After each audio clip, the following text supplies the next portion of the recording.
Hello there, and welcome to the Sleepy Science Channel. Tonight, we'll be drifting into the farthest reaches of outer space and exploring some of the most distant galaxies we have ever discovered. They're immense clusters of stars shaped by gravity and cosmic forces stretching back to the early universe. When we look towards them, we are looking across unimaginable distances and into a deep past where the universe was still learning what it would become.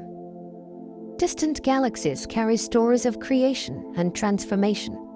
They reveal how matter drew together across space, how stars first ignited, and how structure gradually emerged in the young universe. Some glow brightly with youthful energy. Others appear calm and settled, having burned through their brightest days long ago. Each one offers a clue about how the universe evolved and how our own cosmic home fits into that much larger picture.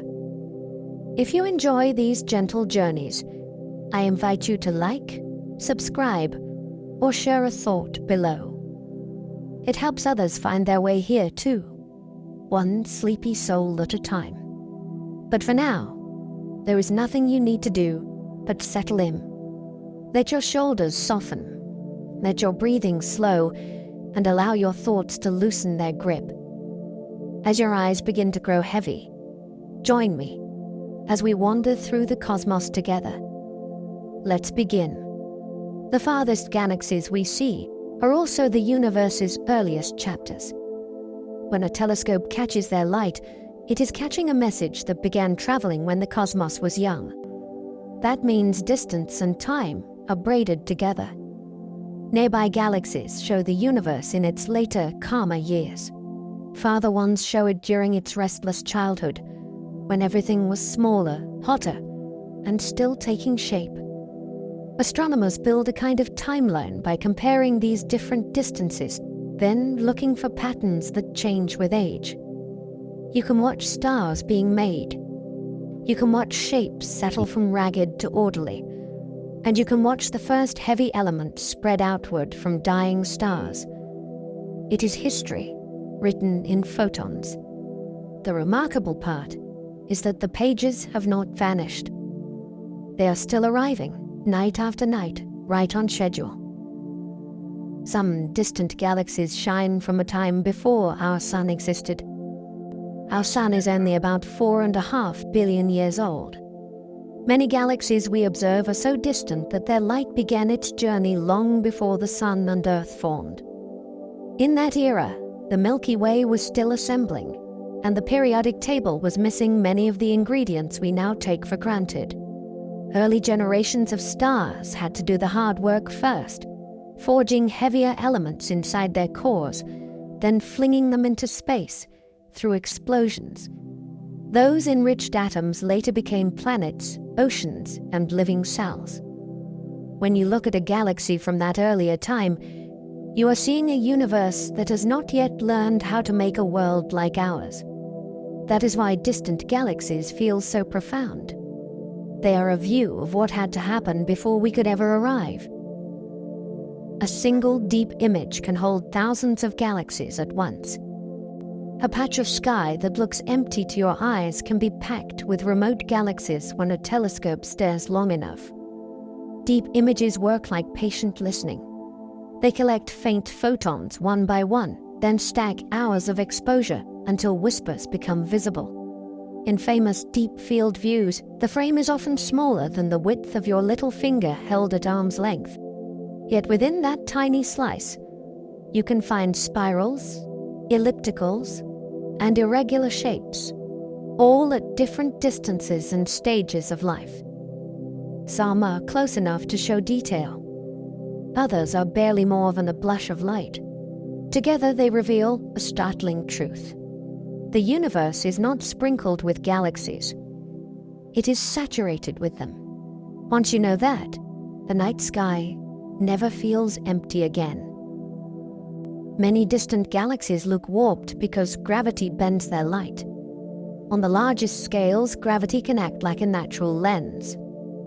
A massive galaxy or cluster can curve space so strongly that light from a more distant galaxy is forced to travel along bent paths. To us, that background galaxy may appear stretched into an arc, duplicated into 2 or 4 images, or even wrapped into a near-perfect ring. These are not artistic distortions. They are maps of invisible mass. By measuring the exact shape of the warping, astronomers can weigh the lensing object and trace where its matter sits, even when most of that matter emits no light at all. Lensing can also magnify the background target, making an otherwise unreachable galaxy bright enough to study in detail. Gravity becomes both a sculptor and a spotlight, helping us see farther than our instruments could alone. The most ancient galaxies appear red because space stretches their light. As the universe expands, it stretches the waves of traveling light, pulling them toward longer, redder wavelengths. So a galaxy that once shone strongly in ultraviolet can arrive at our telescopes looking red or even invisible to eyes and cameras tuned for visible light. That is why infrared observatories matter so much. They are built to catch stretched starlight that would otherwise slip past us. Red color can also hint at age. Older stellar populations tend to be cooler and redder than hot newborn stars. Astronomers tease these effects apart by taking measurements through multiple filters, then comparing the pattern to models of how stars shine over time. That careful work turns a simple color shift into a distance estimate and into a clue about when the galaxy's stars first ignited. A reddish glow can be the signature of extreme antiquity. Colliding galaxies are common in the early universe, not rare. In the young universe, galaxies lived closer together, and their paths crossed more often. Gravity pulled them into slow-motion encounters that lasted millions of years. First came the tidal tugging, stretching out long tails of stars and gas. Then came the mixing, as orbits were scrambled and clouds collided. These events did not always destroy galaxies. They often transformed them. A calm disk could be stirred into a thickened shape.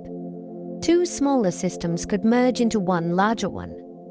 Fresh gas could be driven inward, setting off intense bouts of star formation in regions that were previously quiet. When astronomers look far back, they find a zoo of distorted shapes that make perfect sense in a universe built by assembly. Collisions were part of the growth plan. The galaxies we see today carry the fingerprints of those ancient meetings, even when their outlines look serene. A galaxy's color can reveal whether it is building stars or resting. Color is not just decoration in space. It is a clue about what kinds of stars are dominating the light. When a galaxy is actively forming new stars, it tends to glow bluer because hot young stars pour out energetic light. When star formation slows, the bright blue stars fade quickly, and the longer-lived redder stars become the main voices in the chorus. Astronomers use carefully chosen filters to measure these color differences, then compare them to models of stellar populations. It becomes a kind of mood reading, but grounded in physics. Some galaxies look like they are still in the middle of a bustling building phase. Others look settled, like a town after the festival has ended. Even dust leaves a signature by reddening light in a different way than aging does. With only a few bands of color, a galaxy can tell you whether it is busy, paused, or hiding its activity behind a veil. The earliest galaxies grew fast, through non-stop mergers and fresh gas. In the early universe, growth was more like rush hour than quiet suburbia. Small galaxies were everywhere, and gravity kept pulling them together. When 2 met, their stars did not usually collide, because space between stars is vast. Instead, the galaxies intermingled, and their gas clouds were jolted and compressed. At the same time, new gas flowed in from the surrounding cosmic environment, feeding more star formation and adding mass. This constant supply helped early galaxies bulk up quickly, even when individual pieces were modest. Over time, repeated encounters could turn a loose collection of clumps into a larger, more organized system.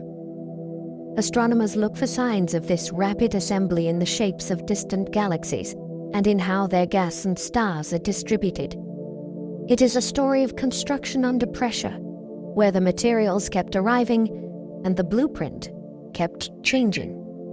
Distant galaxies can be hidden in plain sight behind cosmic dust. Dust is made of tiny grains, closer to smoke than sand, and it is incredibly good at blocking visible light. In a distant galaxy, dust can wrap around star-forming regions and hide them almost completely. To a visible light telescope, the galaxy may look faint and unimpressive. Yet in longer wavelengths, the story flips.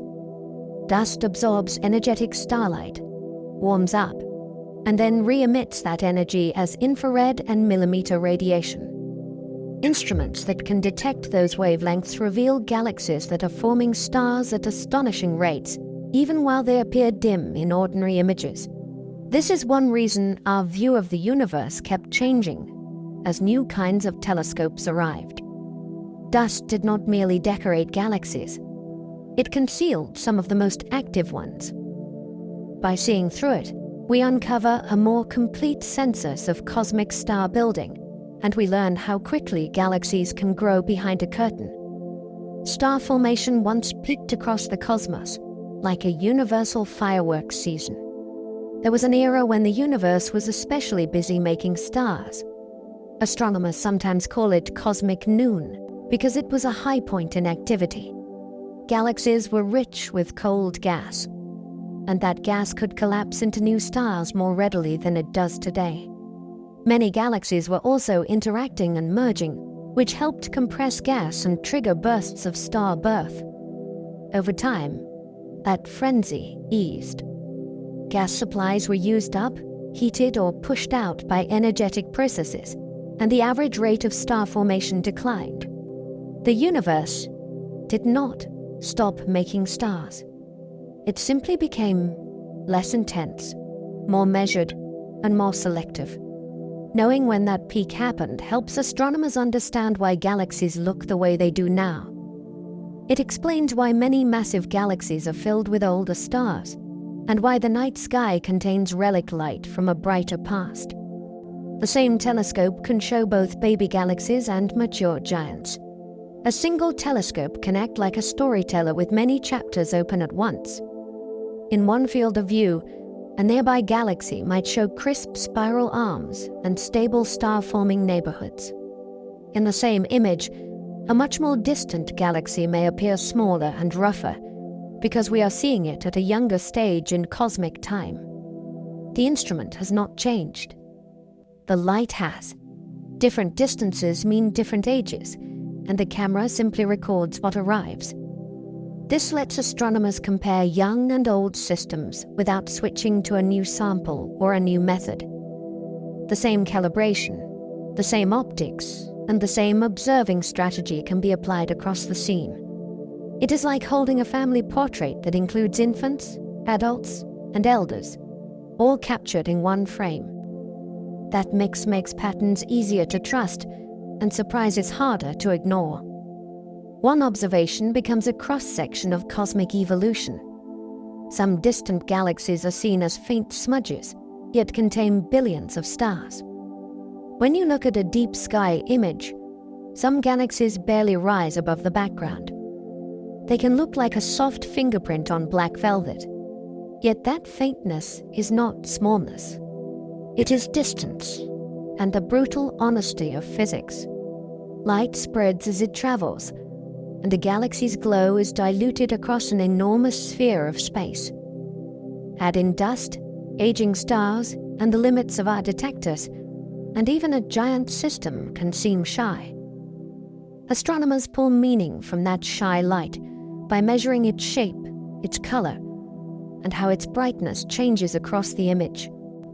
From those clues, they estimate how many stars must be there to produce what we see.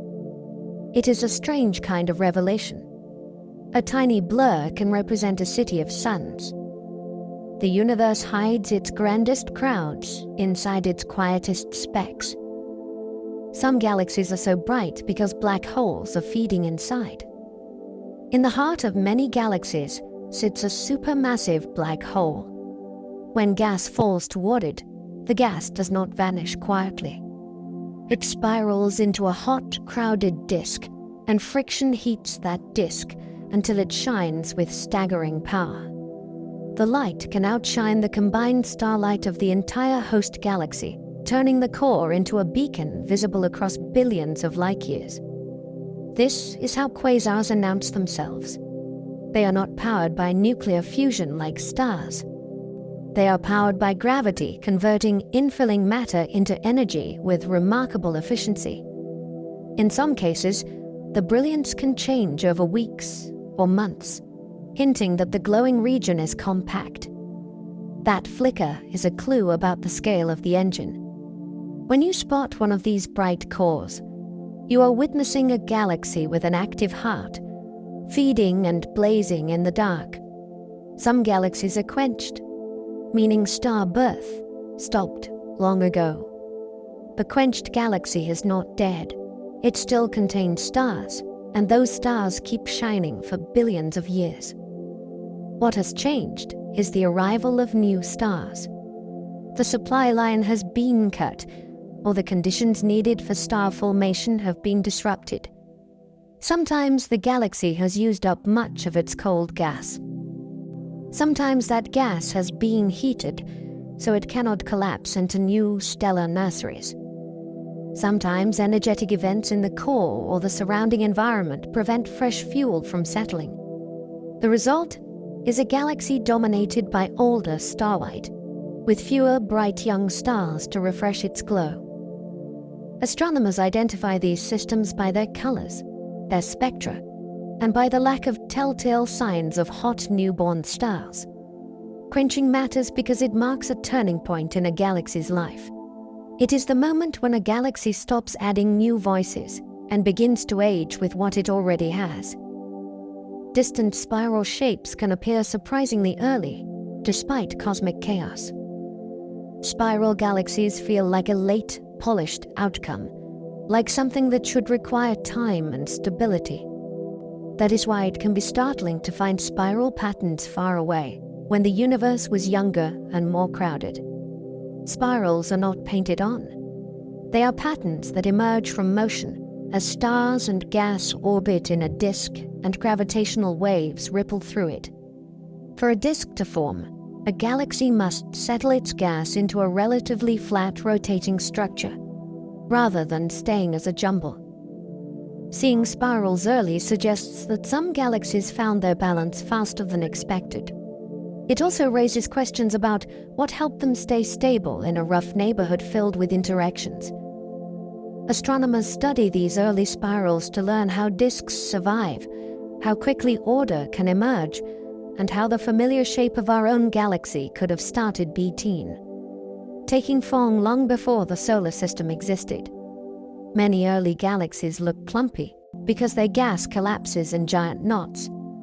Instead of neat spiral arms, many distant galaxies look like scattered islands of brightness.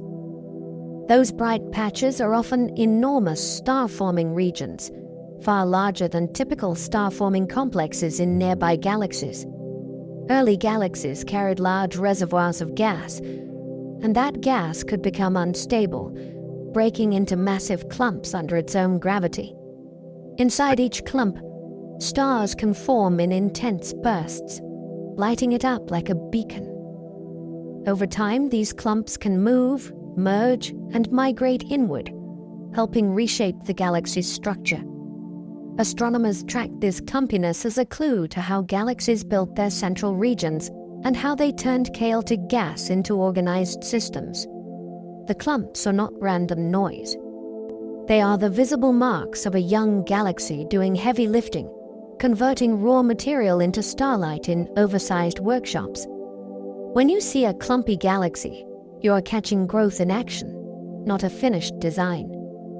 Some galaxies are so compact they fit enormous mass into tiny space. Some distant galaxies look small, yet their gravity tells a different story.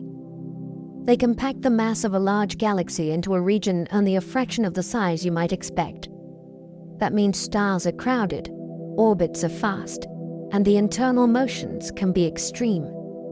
Astronomers infer this compactness by measuring how light is concentrated and by studying spectral lines that reveal how quickly stars or gas are moving. These compact systems are fascinating because they may be early versions of today's giant galaxies, caught in a brief, intense phase before they puffed up through later growth. How do you build something so dense without tearing it apart? Did it form from a rapid collapse of gas, or from early mergers that funneled material inward? Compact galaxies are like cosmic pressure cookers. They show that the universe can assemble huge structures quickly, and that size alone is not a reliable guide to importance. Giant elliptical galaxies often formed through repeated collisions, not calm growth. Elliptical galaxies can look smooth and serene, like they have always been that way. Their histories are often the opposite. Repeated mergers can scramble stellar orbits, erasing the tidy rotation of a disk and leaving stars moving in many directions. Over time, that kind of mixing produces a rounded, featureless glow. In some ellipticals, you can still find faint shells, ripples, or subtle twists in the light. These are leftovers from past encounters, like wrinkles that never fully iron out. Ellipticals also tend to host older stellar populations, which hints that much of their star formation happened earlier. Then the system settled into a long, slow aging process. Astronomers study ellipticals because they are end states, the products of many previous chapters. They remind us that a calm appearance does not mean a calm past. Sometimes the smoothest galaxies are the ones that survived the most upheaval. Dwarf galaxies can be small, but they are crucial for cosmic history. Dwarf galaxies are the lightweights of the galaxy world, but they carry heavyweight clues. Because they have fewer stars and weaker gravity, they respond dramatically to processes that larger galaxies can shrug off. Their gas can be blown out more easily, their star formation can start and stop in fits, and their chemical makeup can stay simpler for longer. That makes them valuable time capsules. Some dwarfs preserve evidence of early star formation and early enrichment, because their histories are less blended than the histories of giant galaxies that have merged many times. Dwarfs are also thought to be common building blocks, the small systems that larger ones grow from by accretion. By counting dwarfs, measuring their motions, and studying their stars, astronomers test ideas about how galaxies assemble and how invisible mass shapes structure. If you want to understand the universe's growth strategy, you cannot ignore the small players. Often, the smallest galaxies keep the cleanest records. Some dwarf galaxies are being torn into star streams by larger neighbors. Gravity is not always a gentle shepherd. When the dwarf galaxy orbits a larger one, the pull can stretch it, and repeated close passes can peel stars away. Those stars do not vanish. They form long, thin rivers that wrap around the host galaxy, sometimes for huge arcs across the sky. These streams are more than beautiful. They are evidence of ongoing assembly, a reminder that galaxies are still growing by capturing smaller companions. Streams also act like test particles. Their shapes and paths respond to the unseen mass around the host, so mapping them helps reveal the structure of the host's gravitational field. Astronomers hunt for these streams in deep imaging, then confirm them with measurements of stellar motions and chemistry. It is a slow dismantling, but it is also a kind of memory. Even after the dwarf is mostly dispersed, its stars can keep tracing its former orbit, writing the story of the encounter in a luminous loop. The Milky Way is only one island in a vast sea of galaxies. It is easy to feel like our galaxy is the main stage, because it is the one we live inside. Modern surveys have shown a bigger truth. Galaxies fill space in every direction, and even a seemingly blank patch of sky can hold countless remote systems. Each galaxy is a self-contained ecosystem with its own history of star birth, chemical change, and gravitational drama. Some are tiny and dim. Others are enormous and crowded with old stars. When we call the Milky Way an island, we are also admitting something humbling. Islands can have neighbors, and seas can be endless.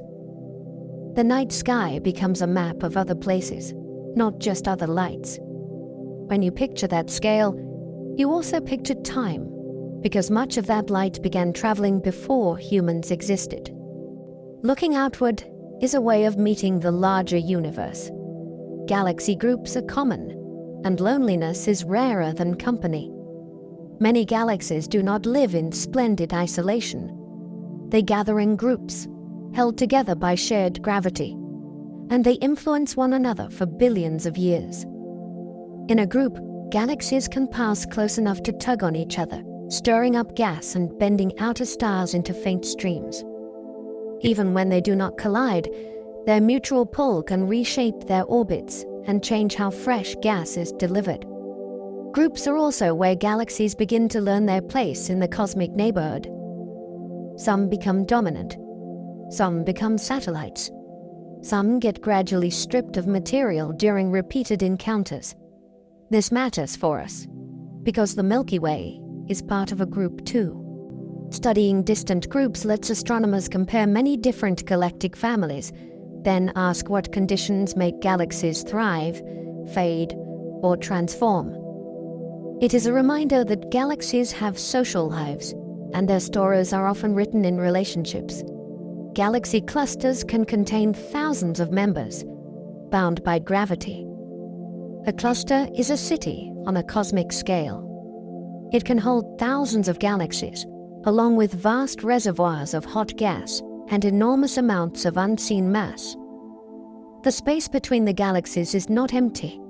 It can blow in X-rays because the gas is heated to extreme temperatures by the cluster's deep gravitational well. Inside this environment, galaxies move at tremendous speeds, and close passes can be frequent. That high-speed traffic can alter galaxy shapes, strip away gas, and leave some members with little fuel to form new stars. Clusters are also useful tools. Their combined mass can bend light from objects behind them, and their size makes them visible across great distances. When astronomers map clusters, they learn how matter gathers over time. They also learn how the universe builds its largest bound structures. A cluster is not just a collection. It is a laboratory that spans millions of light years. Between clusters lie enormous voids, where galaxies are scarce. If clusters are crowded cities, cosmic voids are wide, quiet countryside. These regions can stretch for tens of millions of light years with far fewer galaxies than average. Voids are not completely empty, but the matter inside them is thinly spread.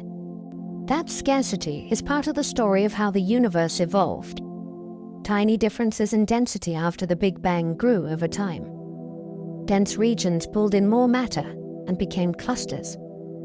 Less dense regions lost the tug-of-war and emptied out. When astronomers map voids, they are not only counting what is missing.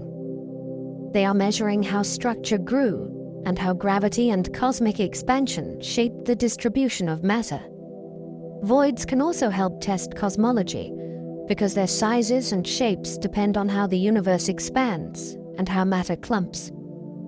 The surprising thing is that emptiness has a pattern. Even the quietest places in the cosmos carry information. Galaxies trace a cosmic web stretched across unimaginable distances. On the grandest scales, galaxies are not scattered randomly. They outline filaments and sheets that connect clusters, and those connections form a vast web across the observable universe. Imagine bright beads on invisible threads. The threads exist because matter flowed along preferred paths under gravity, guided by the initial ripples in the early universe. Gas followed these pathways too, and gas is the ingredient that makes stars. That means the web is not just a map of where galaxies are. It is also a map of where galaxies can be fed. Astronomers reveal the web by surveying huge volumes of space, then turning millions of galaxy positions into a three-dimensional structure. The result is both beautiful and useful. It helps explain why clusters sit at filament intersections, why voids open between them, and why the universe looks like a network rather than a mist. Our galaxy sits in this web too, carried on a strand of structure. Dark matter halos guide where galaxies form, like invisible scaffolding. A galaxy's visible stars are only part of the story. Most galaxies seem to sit inside a much larger halo of unseen mass. This dark matter does not shine, and it does not absorb light, but it exerts gravity. That gravity helps pull ordinary gas into a growing clump, and it can hold that gas long enough for stars to form. Without this hidden framework, many galaxies would struggle to assemble as efficiently as they did. Halos also influence the shapes of galaxies and the motion of their stars. In simulations, galaxies often appear where dark matter first gathers, and then the luminous material follows the gravitational blueprint. Astronomers cannot take a direct photograph of a halo, but they can detect its effects through motions and lensing. The idea is simple, and the implications are enormous. Much of the architecture of the universe is built from something we cannot see. We learn its presence from how everything else behaves. We infer dark matter because galaxies spin too fast for their visible mass. If you could weigh only the stars and gas you can see, many galaxies would not hold together. Their outer regions orbit so quickly that the visible material cannot provide enough gravity to keep those stars bound. Something extra must be there. This insight came from careful measurements of how orbital speed changes with distance from a galaxy's center.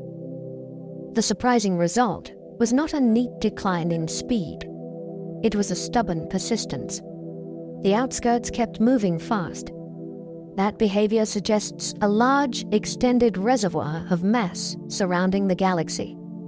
This conclusion is not based on one galaxy or one method.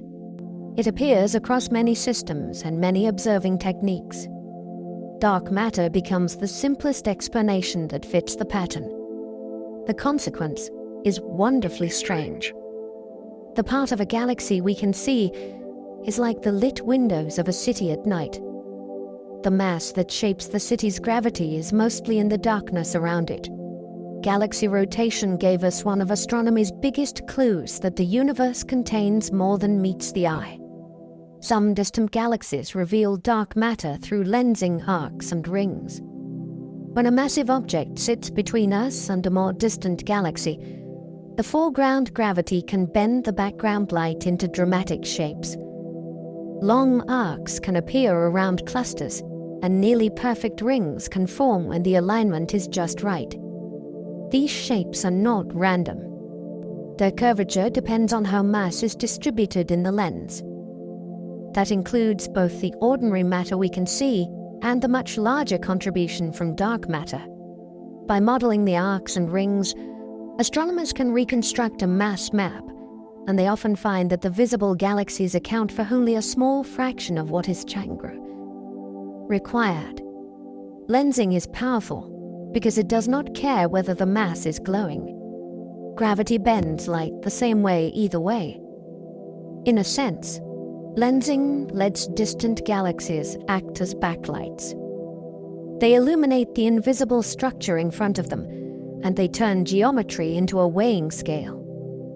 Each arc is a signature of hidden mass written in starlight.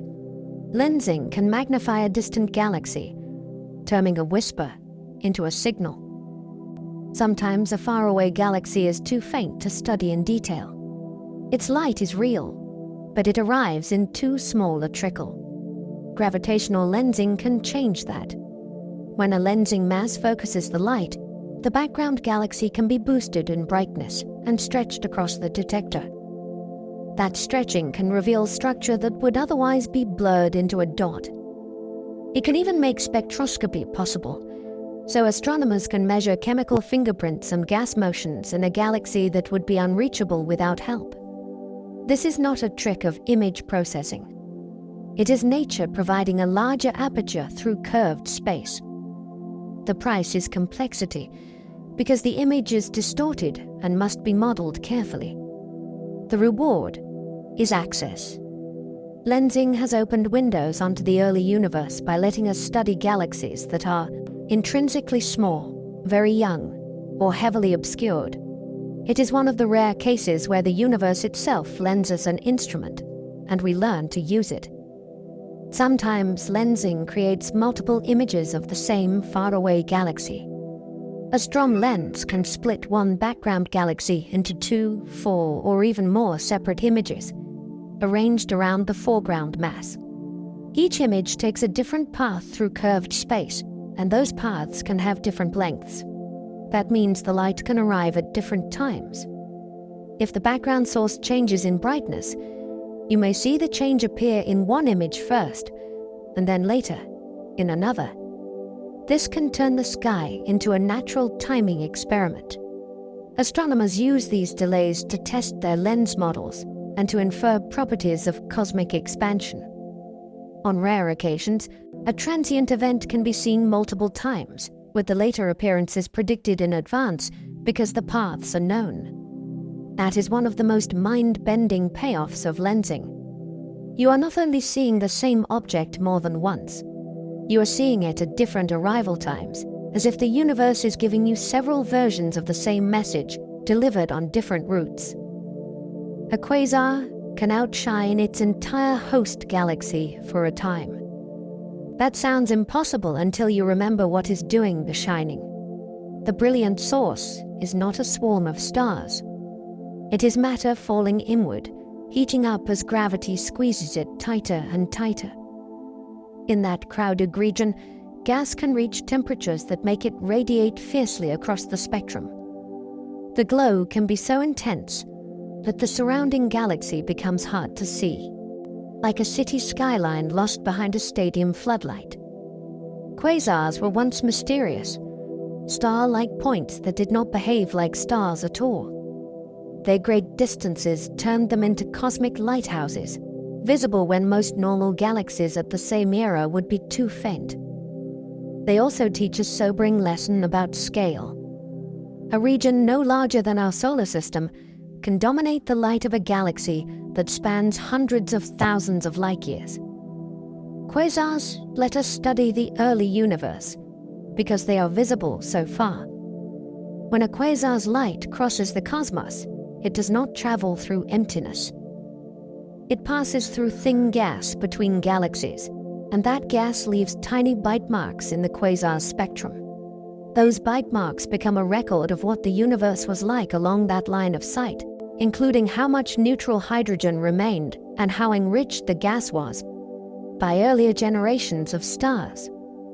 In this way, a quasar becomes more than an object. It becomes a backlight for a long, invisible landscape. Astronomers can use many quasars spread across the sky to build a patchwork view of intergalactic matter at different distances and times.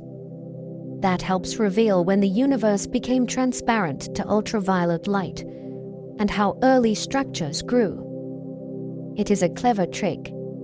Instead of trying to see faint gas directly, we let a distant beacon carry the evidence to us.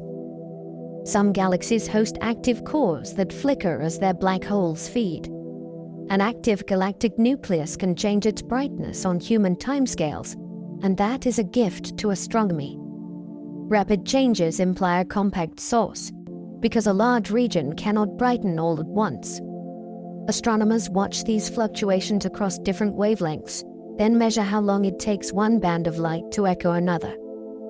That delay is not just a curiosity. It is a ruler. It reveals the spacing between the glowing regions near the black hole, including the hot inner disk and the surrounding gas clouds that light up in response.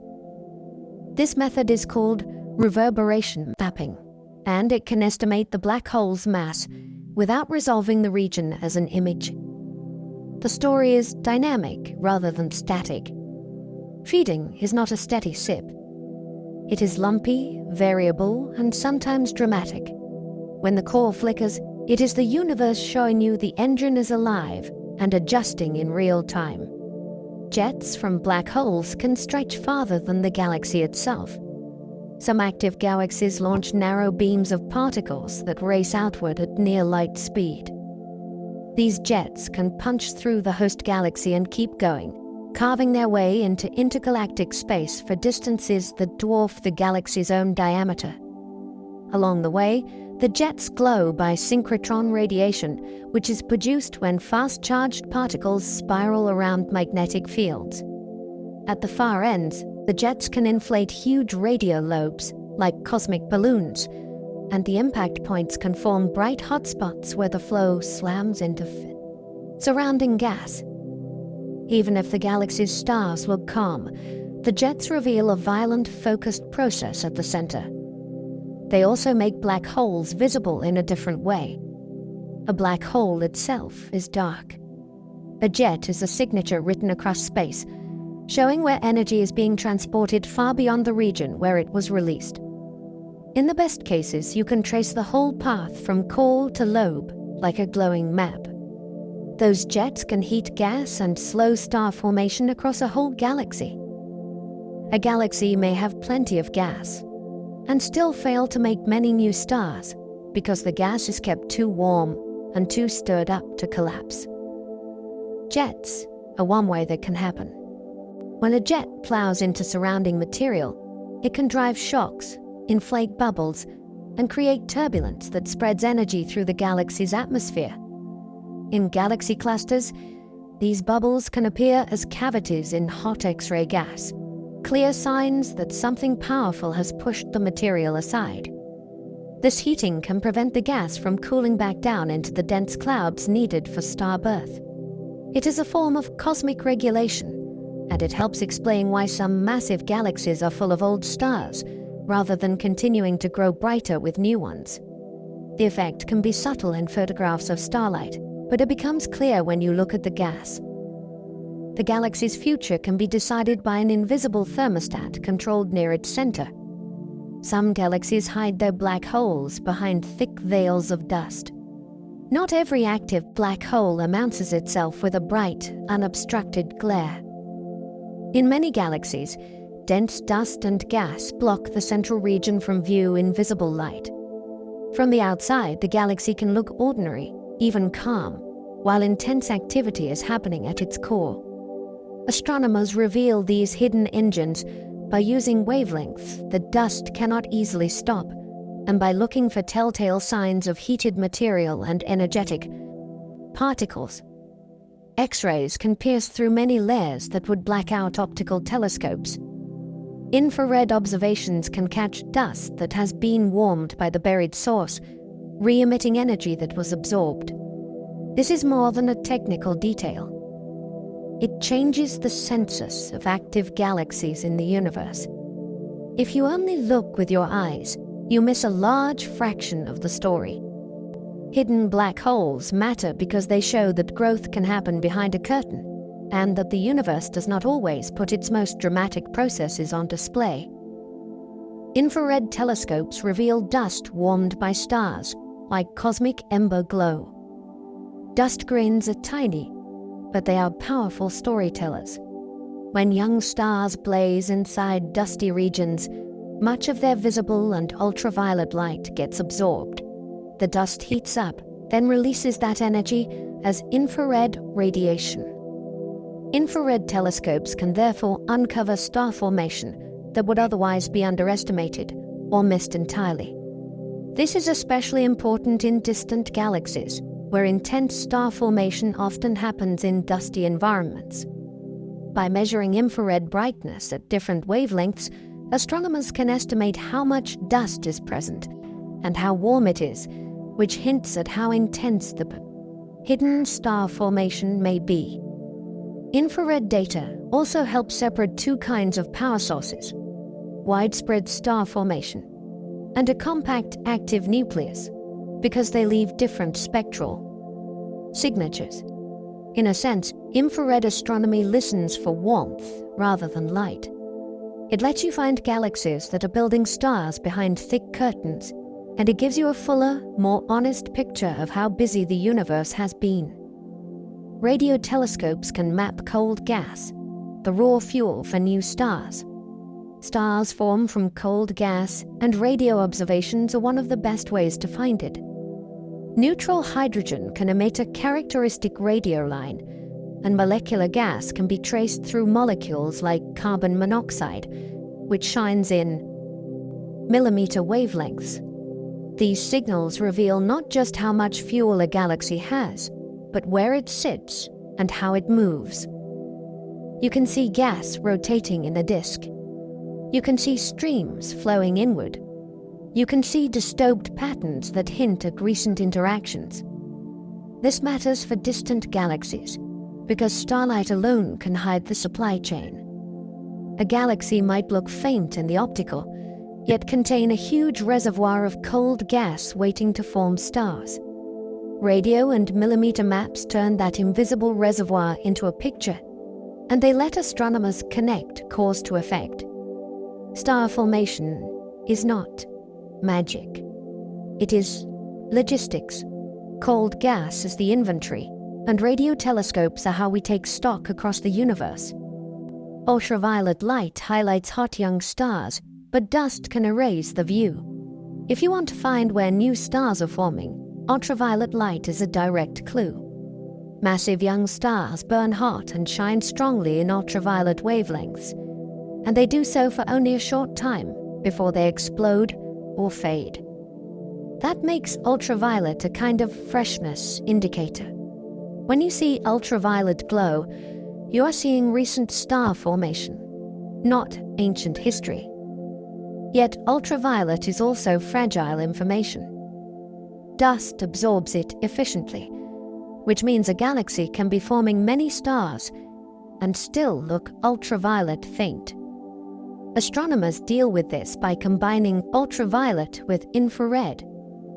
The ultraviolet shows what escapes, and the infrared shows what was absorbed and re-emitted. Together, they bracket the truth. Ultraviolet observations have also enabled clever ways to find very distant galaxies, because intergalactic hydrogen can block ultraviolet light below certain wavelengths, creating a distinctive drop in brightness. That drop becomes a distance clue, letting astronomers sift the far universe from the near. Astronomers combine many wavelengths to rebuild a galaxy's full story. A galaxy is not one thing. It is stars, gas, dust, magnetic fields, and sometimes an active black hole, all layered together. No single wavelength can capture all of that at once.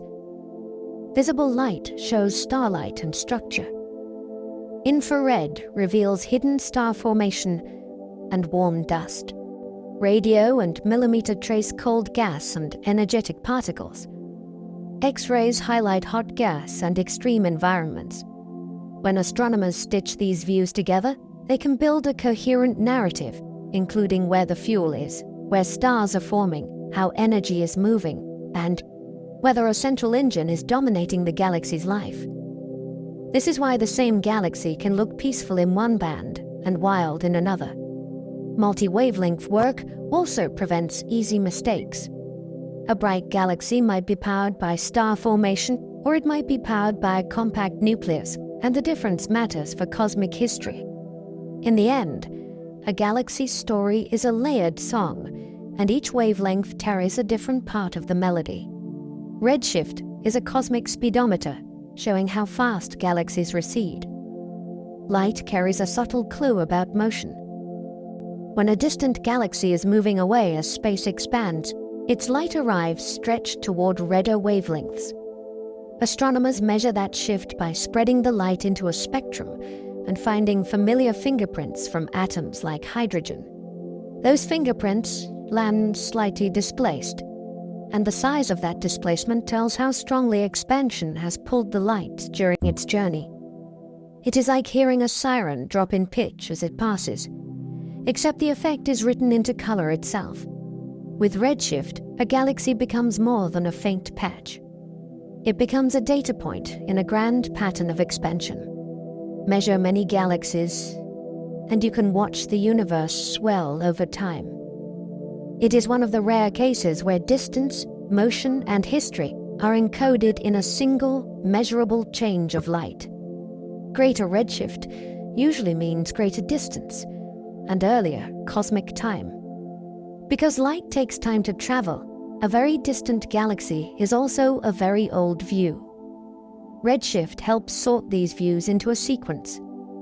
Higher redshift typically means the light has been stretched more, which usually means it has traveled longer through expanding space.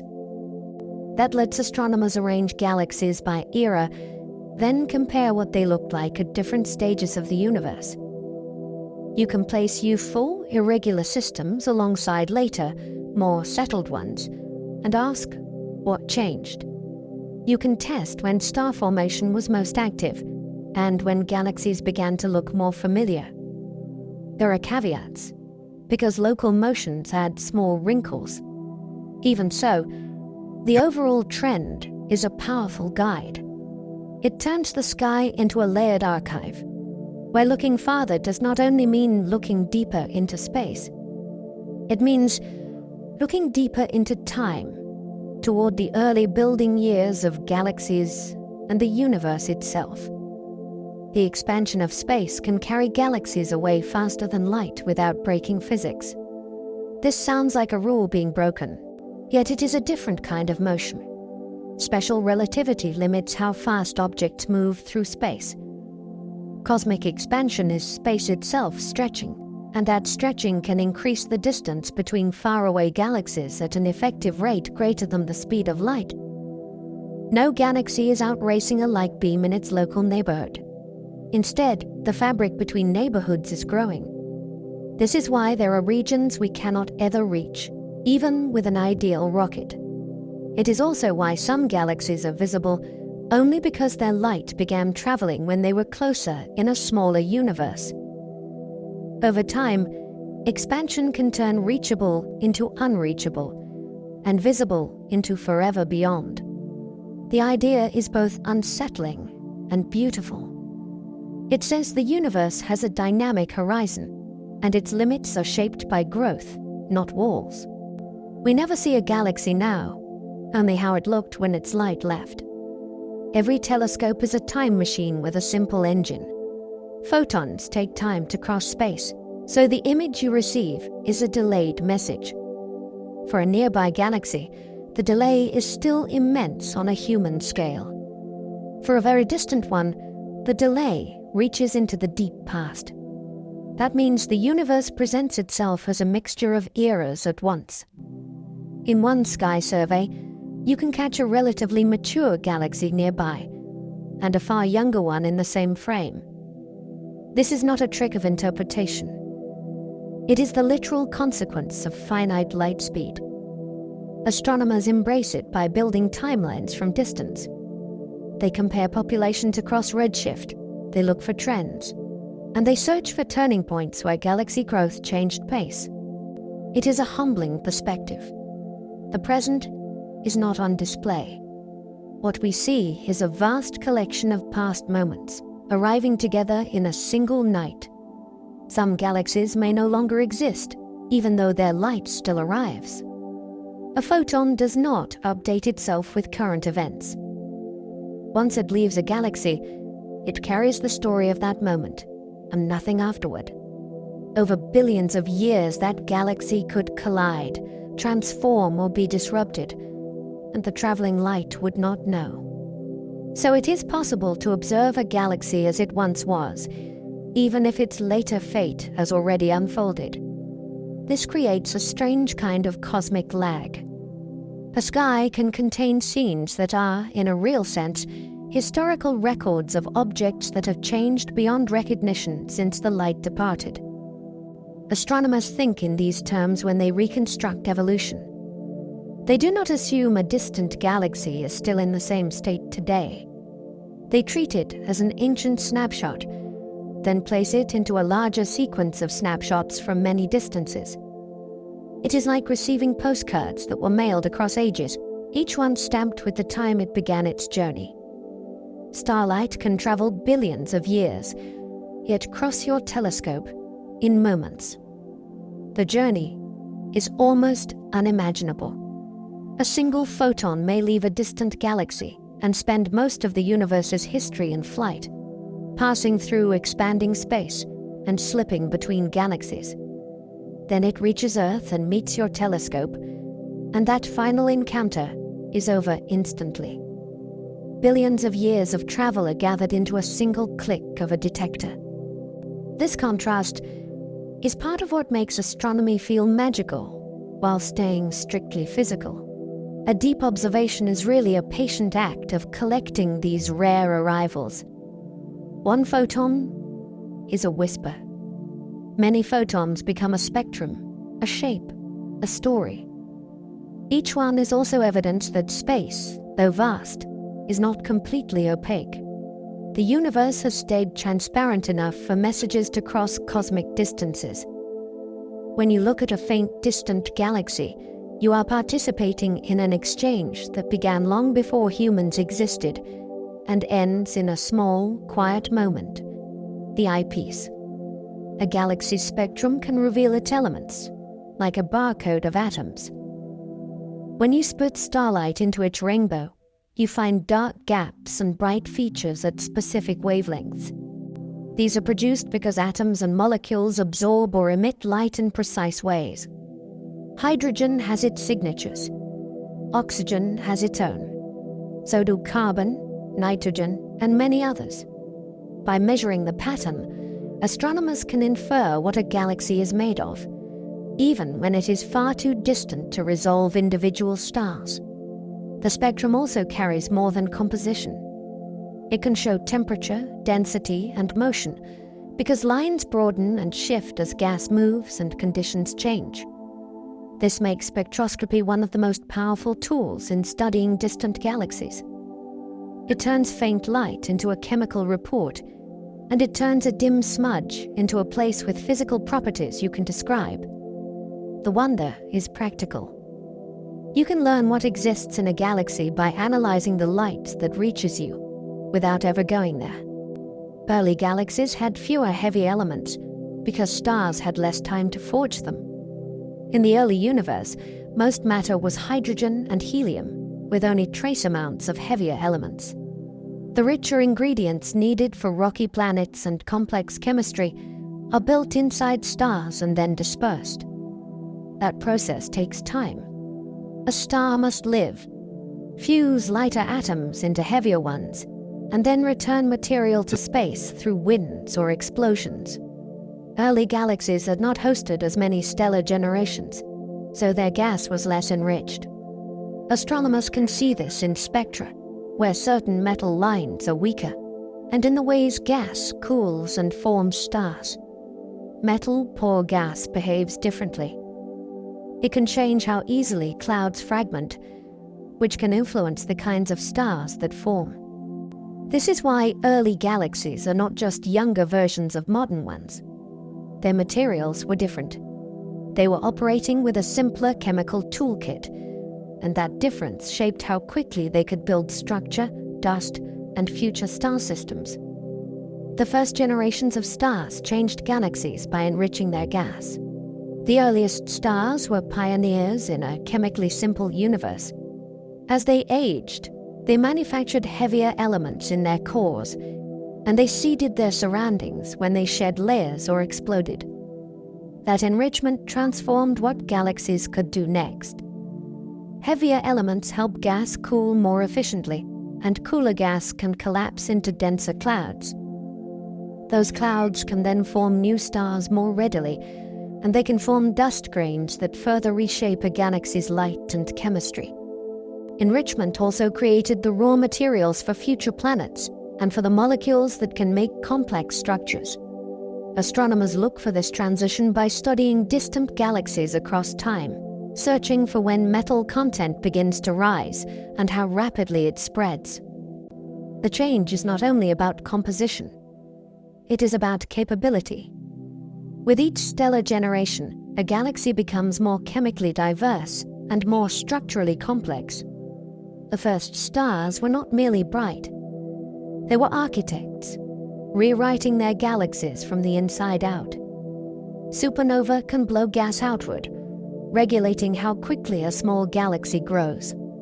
In a small galaxy, gravity has a lighter grip and makes it vulnerable to powerful events. When massive stars end their lives as supernova, they release immense energy into surrounding gas. The blast can heat it, stir it, and in some cases push it out of the galaxy altogether.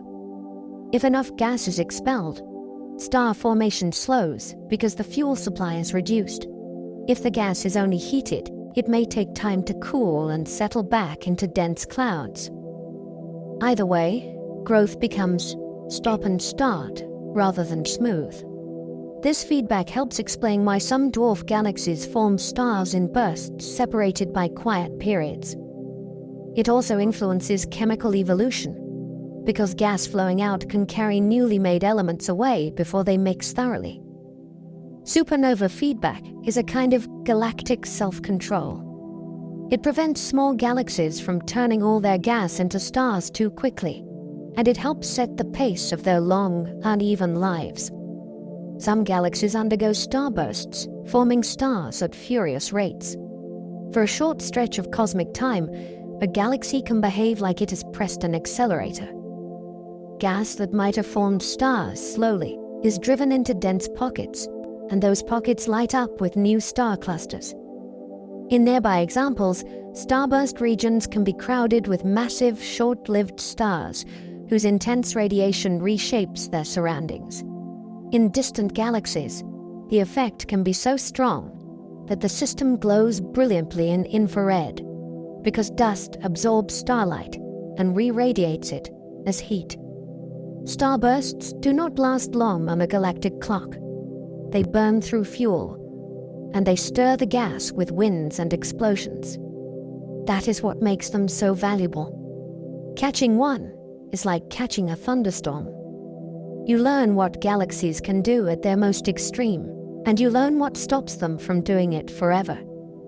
Starbursts often follow collisions, when gas is compressed like squeezed clouds. When two galaxies pass close, gravity does more than tug their stars. It torques their gas, stealing some of its angular momentum and pushing it inward. As gas streams converge, they collide and shock, and the pressure rises fast. That is the squeeze that can turn large, puffy reservoirs into dense star-forming clouds. In some mergers, bright knots appear where tidal forces pile gas into overlap regions, and those knots can become nurseries for superstar clusters. Collisions also scramble orbits, so gas that once moved in orderly paths begins crossing itself. That chaos is productive. It increases the chances of cloud collisions, and it can trigger waves of star formation that race through the system. Eventually, the same violence that started the burst can help end it, because feedback heats and disperses the remaining gas. A merger is both a spark and a stopwatch. Distant galaxies can host vast nebulae, glowing from energetic young stars. Around some galaxies, especially in the early universe, the glow can extend far beyond the main starlight. This light often comes from gas that is being lit up by young, massive stars, or by the energetic processes near the galaxy's center. The nebula can act like a lantern shade, revealing where gas is sitting and how it is moving. Astronomers look for specific emission lines that signal excited hydrogen, and they map how those lines shift across the nebula to infer motion. Sometimes the glow outlines outflows that are streaming away from the galaxy. Sometimes it traces inflowing material that is feeding future star formation. These extended nebulae make galaxies feel less like isolated islands and more like creatures with atmospheres. The stars are the bright core, but the surrounding gas is the living interface where growth and change are negotiated. Some galaxies leak ultraviolet light, helping reionize the early universe. In the earliest epochs, the space between galaxies contained lots of neutral hydrogen, which is very effective at absorbing ultraviolet light. For the universe to become transparent, enough energetic photons had to escape from galaxies and reach the intergalactic gas. Not every galaxy can do this. Ultraviolet photons are easily trapped by dust and by dense clouds of hydrogen inside the galaxy itself.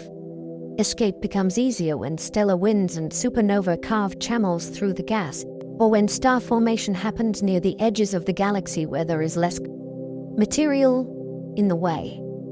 Astronomers hunt for these leaky galaxies by looking for spectral signatures that suggest ultraviolet photons are getting out. When they find candidates, they are finding more than curiosities. They are finding potential agents of a major cosmic transition when the fog of neutral hydrogen began to clear across the universe. Reionization ended the cosmic dark ages, making space more transparent to light. After the Big Bang cooled enough for electrons and protons to join, much of the universe became neutral, and that neutral gas absorbed energetic light very efficiently. In that period, the first luminous objects had not yet fully transformed their surroundings. Over time, early stars and galaxies produced ultraviolet radiation that broke hydrogen back into ions, and this change spread outward in growing grain DAT bubbles. Eventually, those bubbles overlapped until most intergalactic hydrogen became ionized again. Once that happened, ultraviolet light could travel more freely, and the universe became a clearer place to look through. Reionization is not just a historical label. It influences what kinds of galaxies could form, because ionized gas behaves differently from neutral gas. Astronomers pieced together this era by combining evidence from distant galaxies, background beacons, and the cosmic microwave background. It is one of the universe's great phase changes, like dawn arriving across all of space. Hydrogen absorption lines can map invisible gas between us and distant galaxies. Even when intergalactic gas is too thin to go on its own, it can still announce itself by stealing specific wavelengths from background light. When light from a distant source passes through hydrogen, it can lose intensity at characteristic wavelengths, leaving a series of absorption features. By measuring where those features appear, astronomers infer the gas along the line of sight, including its motion and its distribution over distance. This technique can be applied using bright quasars, and in some cases using galaxies as background lamps as well. The pattern of absorption is not a single shadow. It is a layered set of imprints from many different clouds at many different distances. That turns a one-dimensional sightline into a probe of the cosmic environment. It is a way of seeing what does not shine. The universe becomes readable not only by what it emits, but by what it blocks. That intergalactic gas records structure, like mist revealing a hidden landscape. The gas between galaxies tends to collect in the same large-scale patterns that galaxies do, because both respond to gravity. That means absorption features can trace filaments, nodes, and more tenuous regions, but are otherwise hard to map. With enough background sources, astronomers can do a kind of tomography, combining many sightlines to reconstruct a three-dimensional picture of intergalactic sea. Matter across a region of the sky.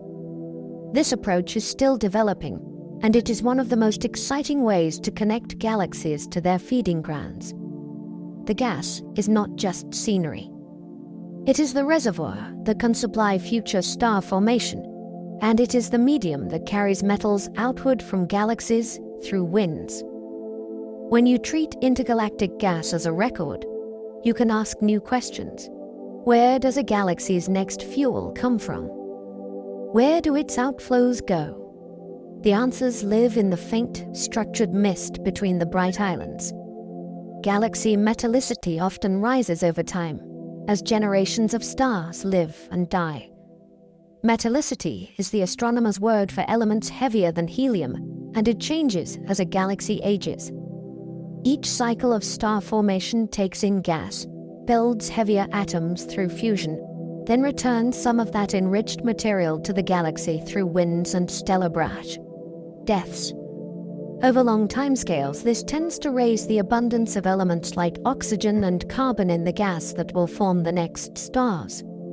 Astronomers measure metallicity in distant galaxies by studying emission lines from glowing gas in star-forming regions, then comparing line ratios that depend on temperature and composition.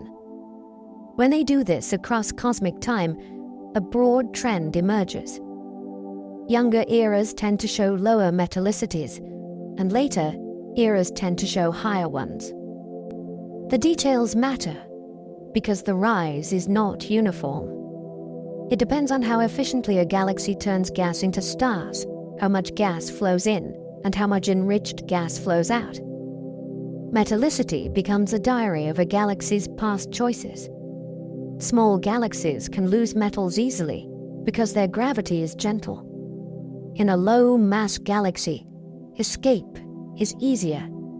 That matters because the very events that create heavy elements also inject energy into the surrounding gas. When massive stars explode or drive strong winds, the hot, enriched material can be launched outward as a galactic wind. If the galaxy's gravitational pull is weak enough, some of that metal-rich gas can leave for good, drifting into the intergalactic medium. This helps explain why many dwarf galaxies remain chemically simple compared with larger galaxies that have had similar numbers of star-forming episodes. It is not only about how much they make, it is about how much they keep. Astronomers look for this effect by comparing metallicity to mass, and by searching for signatures of outflowing gas in spectra. The picture that emerges is vivid. Small galaxies can be generous, donating newly forged elements to the space around them, even while they struggle to enrich themselves. Massive galaxies can hold on to enriched gas, building heavier elements more steadily. In a large galaxy, gravity can act like a deep bowl. Hot gas may be blown upward by energetic events, yet much of it stays bound and can later cool and fall back in. This process, sometimes described as a founting, allows enriched material to be recycled rather than lost. Massive galaxies can also sustain extended halos of hot gas that trap outflows and mix them over time. The result can be a more consistent buildup of heavy elements, especially in regions where gas continues to form stars over long periods. Astronomers see hints of this steadiness in how metallicity correlates with galaxy mass and in how metal-rich gas is distributed across galactic disks. This is not a simple story of keeping everything. Big galaxies still drive winds, and they still exchange matter with their surroundings. The difference is balance. Their deeper gravity makes it harder for valuable material to escape forever, and that helps them build complex chemistry over cosmic time. Some galaxies are red and dead, yet still grow by swallowing smaller ones. A galaxy can stop making new stars and still keep gaining mass. In many large reddish systems, the remaining growth happens through dry mergers, which are mergers with little cold gas. Instead of triggering bright new star formation, the incoming smaller galaxies mostly add their existing stars. Over time, this can build up a wide, faint outer envelope, so the galaxy becomes larger without getting much bluer. Astronomers spot this kind of quiet growth by measuring how galaxy sizes change with cosmic time and by finding faint stellar shells or subtle gradients that suggest past accretion. It is a different style of evolution. The galaxy's central light can look settled and old, while the outskirts quietly thicken like rings in a tree. This also helps explain why some giant galaxies are so huge today. Their growth did not require constant star birth. It required patience, gravity, and many small arrivals. Galaxy cannibalism is slow, but it can dramatically reshape a galaxy's halo. When a large galaxy captures a smaller one, the process can take a very long time. The smaller system orbits, loses energy, and gradually dissolves under tidal forces. Stars are stripped first from the outskirts, then from deeper regions, until the original galaxy is spread into a faint, looping halo of debris. These stellar halos are hard to see, but deep imaging reveals them as delicate arcs, shells, and streams around nearby galaxies. Each feature is a clue about the orbit of the swallowed companion, and about when the encounter happened. Astronomers can even compare the chemistry of halo stars, because a captured dwarf often carries a distinct chemical fingerprint. This is how a galaxy's outermost regions become a kind of scrapbook. The bright central galaxy is the main text, but the halo is the margin full of annotations. Cannibalism is not a single bite. It is a long, reshaping meal that changes the galaxy's silhouette and its history. A galaxy's bulge can grow when stars are thrown into random orbits. Spiral galaxies often have a central bulge, a rounded concentration of stars that looks different from the flat disk. One way to build that bulge is to scramble stellar motion. Close encounters, internal instabilities, and minor mergers can shake a disk so that some stars are kicked out of orderly rotation. Instead of circling neatly in a plane, they begin moving in many directions, and the central region thickens into a bulge. This is more like stirring than stacking.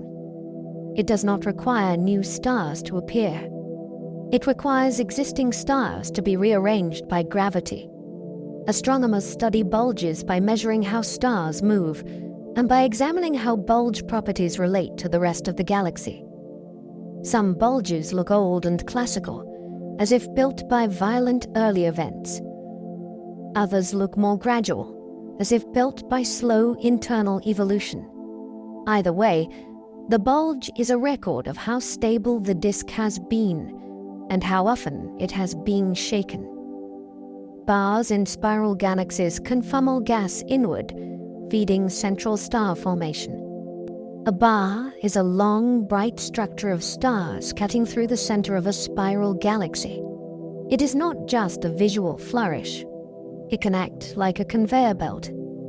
The bar's gravity can torque the gas in the disk, nudging it inward over time.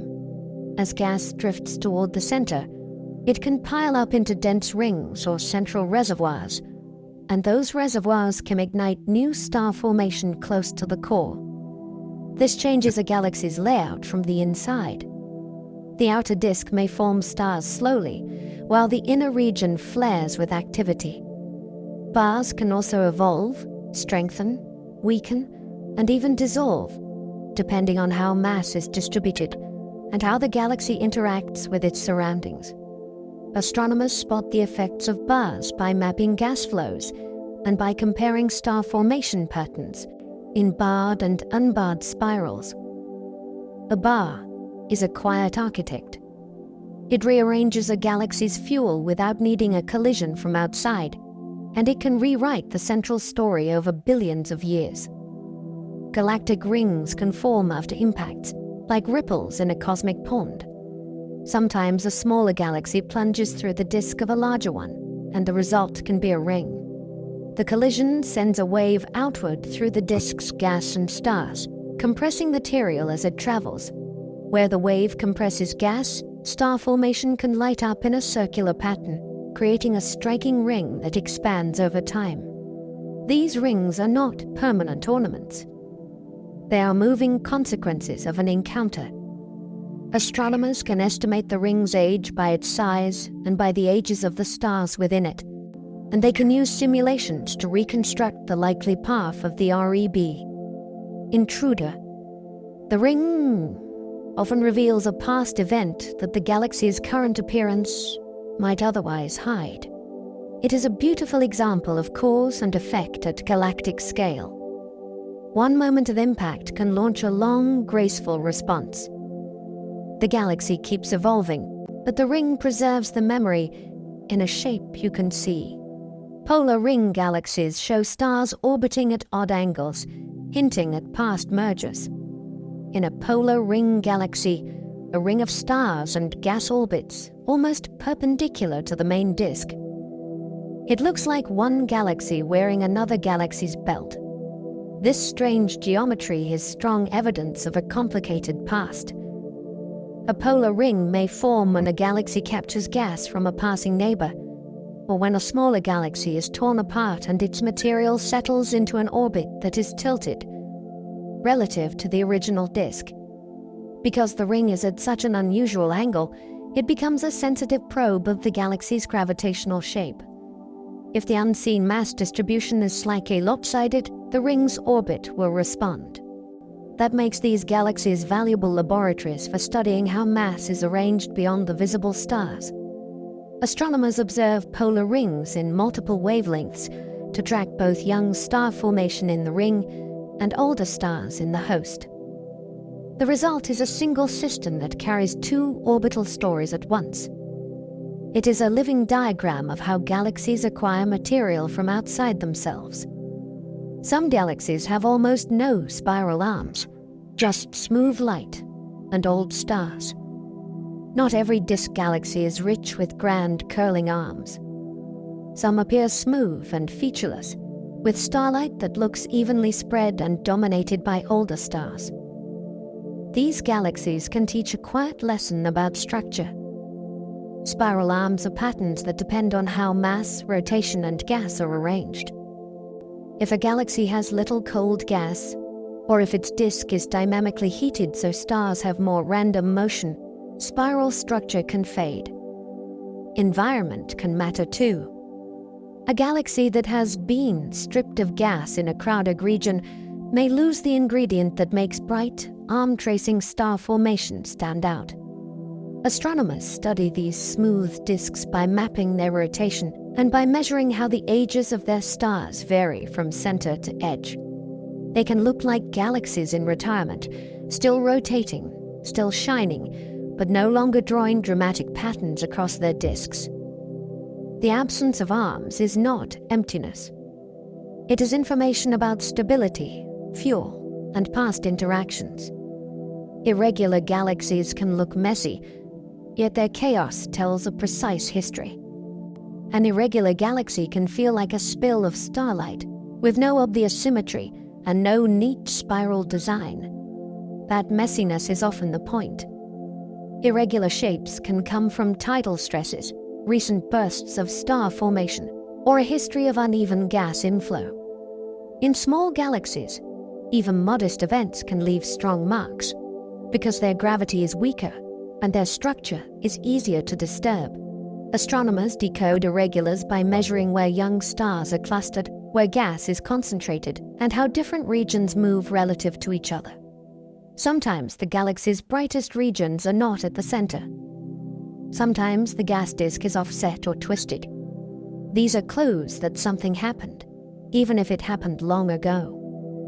Irregular galaxies are also important because they resemble the kinds of systems that were more common in the early universe. Studying them nearby is like studying a living analog of youthful galactic behavior. Their chaos is a readable signature, not a failure of form. Tidal tails are long, starry streams, pulled out by gravitational encounters. When galaxies pass close, gravity can grab their outer stars and gas like taffy. The result can be tidal tails, enormous extensions that arc far beyond the main bodies. These tails are not just decoration. They show that galaxies are not rigid objects. Their outer regions are loosely bound and easily reshaped. Tidal tails can also become highways for gas, channeling material into new regions, and sometimes triggering star formation along the tail itself. Astronomers use the shape and length of tails to infer the geometry of the encounter, including how close the galaxies passed and how their orientations were aligned. In some systems, you can see two tails pointing in different directions, each one tracing a different gravitational response. Over time, tails can fall back, disperse, or remain as faint structures in a galaxy's outskirts. Either way, they are evidence that galaxies evolve through interaction, and that gravity can sculpt with a surprisingly delicate hand. Those tails can form new dwarf galaxies, born from torn-off debris. In some tidal tails, clumps of gas and stars become dense enough to collapse into self-bound objects. These are often called tidal dwarf galaxies. Unlike many dwarfs that formed within their own dark matter halos early on, tidal dwarfs are built from recycled material pulled out of larger galaxies. That gives them a distinctive character. They can be relatively rich in heavy elements for their small size, because the gas they are made from has already been enriched inside a bigger galaxy. Astronomers search for these newborn dwarfs by looking for bright knots in tidal tails, then measuring their motions to see whether they are gravitationally bound, not just passing condensations. This is a remarkable kind of second-generation creation.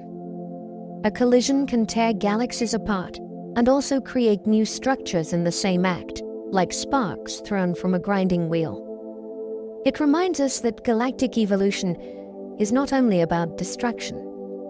It can also be about recycling, with new small galaxies emerging from the debris of larger ones. The Hubble Deep Field changed astronomy by revealing galaxies everywhere we looked. In the 1990s, astronomers pointed Hubble at a tiny patch of sky that seemed almost empty. It was a risky choice, because telescope time is precious. After days of exposure, the image came back crowded with galaxies, far more than many people expected. The result did not just add pretty pictures. It changed intuition. It showed that even a dark-looking region is likely filled with distant systems, and it made the universe feel less like scattered islands and more like a vast, populated ocean. It also gave researchers a new way to study galaxy evolution, because the same image contained nearby galaxies and extremely distant ones together. The deep field became a cultural turning point too. It was a reminder that the universe rewards patience, and that looking longer can turn emptiness into abundance. The ultra-deep field pushed farther, showing even fainter and earlier galaxies. The ultra-deep field took the same basic idea and made it more extreme. By collecting light for much longer, it reached down to galaxies that are so dim they were previously invisible. This matters because faint often means far, and far often means early. The image became a kind of deeper archive, filled with small reddish smudges that hint at youth and distance. It also exposed a practical truth about discovery. Many secrets are not hidden by complexity. They are hidden by faintness. When you integrate for long enough, the universe slowly hands over photons that have been arriving all along. The ultra-deep field also gave astronomers a stronger sample for statistics. Instead of building cosmic history from a few bright oddities, they could include more ordinary galaxies from early times. The picture of the young universe became richer, messier, and more realistic. The James Webb Space Telescope sees early galaxies in infrared light. Webb was designed for a universe where the most ancient starlight has been shifted out of visible colors. Infrared is where that stretched light lands, and Webb's sensitivity there is extraordinary. That means it can spot galaxies that are both far away and intrinsically faint, including systems whose visible light would be swallowed by distance and dust. Webb also carries spectrographs that can read chemical fingerprints from very early times, turning tiny patches of light into physical information about gas, stars, and motion. This changes what early galaxies feel like. They stop being anonymous dots and start becoming places with measurable properties and surprising variety. Some appear compact and intense. Others look extended and structured earlier than expected.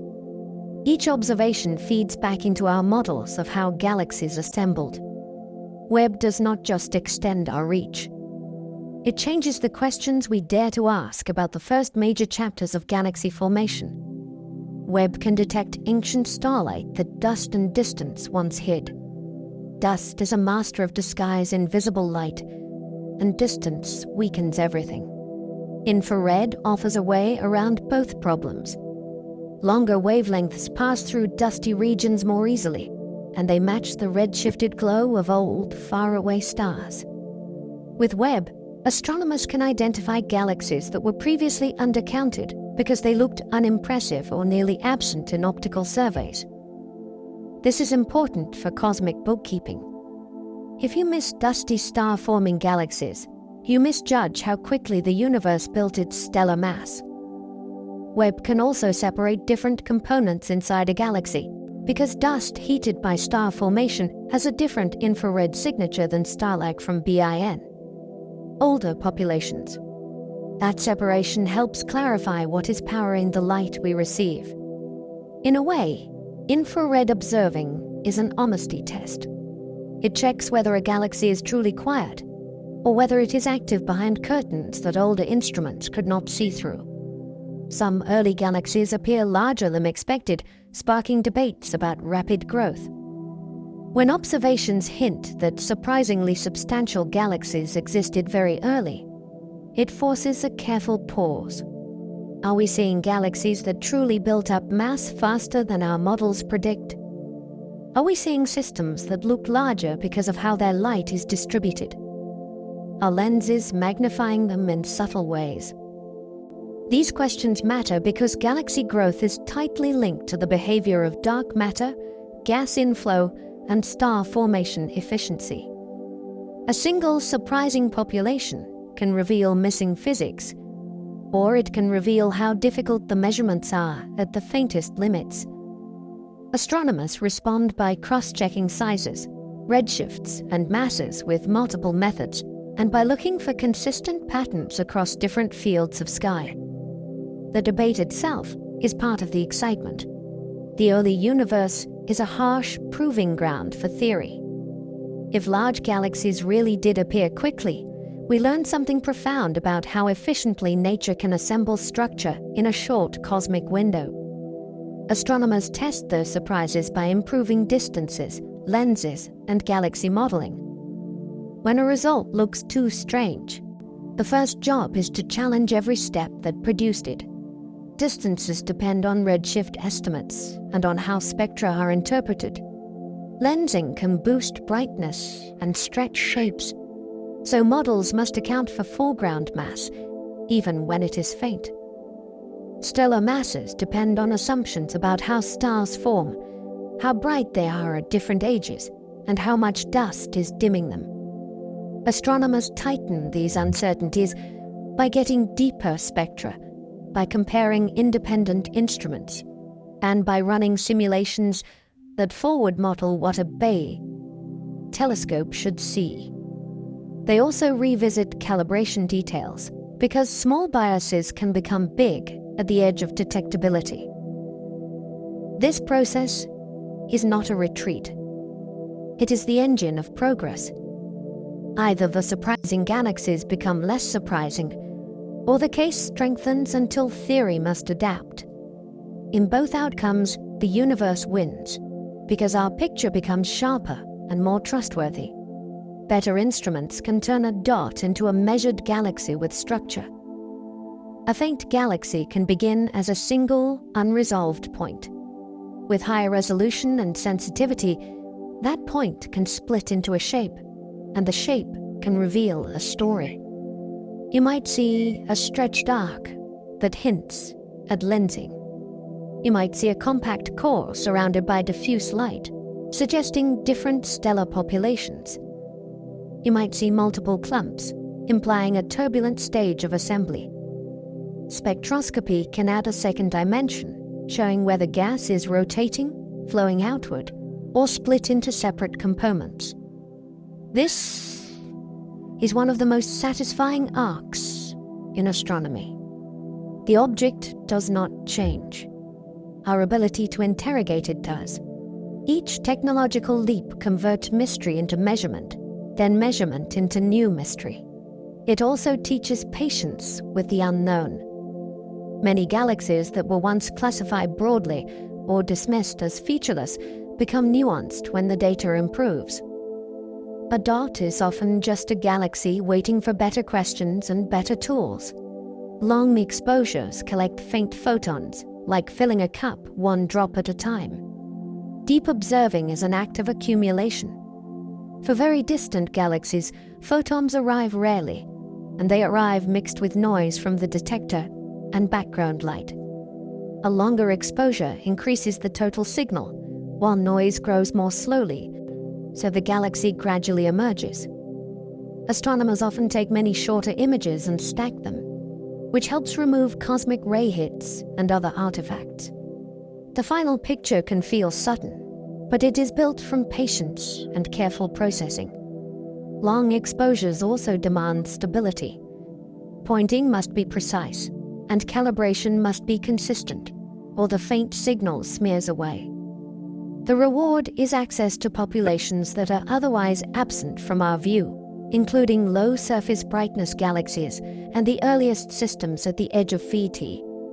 Detectability. This is why deep fields matter. They show what the universe looks like when you stop glancing and start listening. The photons were always coming. We simply needed to stay long enough to meet them. Space telescopes avoid Earth's atmospheric blur, making faint galaxies easier to separate. Earth's atmosphere is a wonderful shield for life, but it is a restless lens for astronomy. Turbulence makes starlight wobble, and that wobble spreads a faint object's light over more pixels, lowering contrast. From orbit, a telescope avoids that blur and can deliver sharper images with stable backgrounds. Sharpness is not just about beauty. It helps distinguish a distant galaxy from a nearby star, and it helps separate small galaxies that would otherwise blend together. It also allows more accurate measurements of size and shape, which become crucial when you are comparing galaxy structure across cosmic time. Space telescopes can also observe wavelengths that the atmosphere blocks or absorbs, including much of the ultraviolet and parts of the infrared.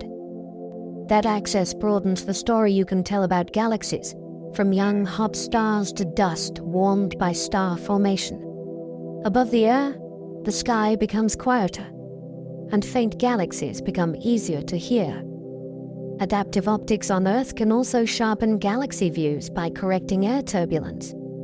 Adaptive optics is a clever answer to a stubborn problem. If the atmosphere is distorting incoming light, you can measure the distortion and correct it in real time. Systems do this by observing a reference source, sometimes an artificial laser guide star, then flexing a deformable mirror hundreds of times each second. The result can approach the clarity of space-based imaging, especially in infrared wavelengths. For distant galaxies, this can reveal fine structure from the ground, including compact cores, clumps, and close pairs that might otherwise blur together. It also enables detailed spectroscopy at high spatial resolution, so astronomers can map motions across a galaxy rather than averaging everything into C-day. One signal. Adaptive optics does not replace space telescopes. It complements them because ground-based observatories can be enormous and can host instruments that are hard to fly. Together, they create a powerful partnership. Space provides stability and darkness. The ground provides size and flexibility, with the atmosphere increasingly tamed by technology. Galaxy surveys map millions of galaxies, building a three-dimensional universe. A sky full of points can become a real map when you add distance. Large surveys do this by measuring galaxy positions and then estimating how far away each one is, often using redshift. The result is not a flat star chart. It is a volume, a slice of the cosmos with depth. When you fly through these maps in a visualization, you see filaments, knots, and emptier regions that would be invisible in a simple photograph. These surveys also reveal how different kinds of galaxies occupy different neighborhoods. Bright, massive systems prefer dense regions. Smaller ones are more widely scattered. Every new survey expands the census and sharpens the pattern. And it turns abstract ideas about structure into something you can almost navigate. It is one of astronomy's most ambitious acts. We take faint, distant smudges and we place them into a coherent architecture that spans billions of light years. Those maps let us measure how structure grew and how dark energy behaves. Once you have a three-dimensional map, you can compare it to what the universe should look like under different cosmic rules. Gravity tries to pull matter together, so structure should grow over time. Cosmic expansion works against that, and dark energy appears to make expansion speed up. The balance between these effects leaves signatures in how clumpy the galaxy distribution is at different distances, which correspond to different eras.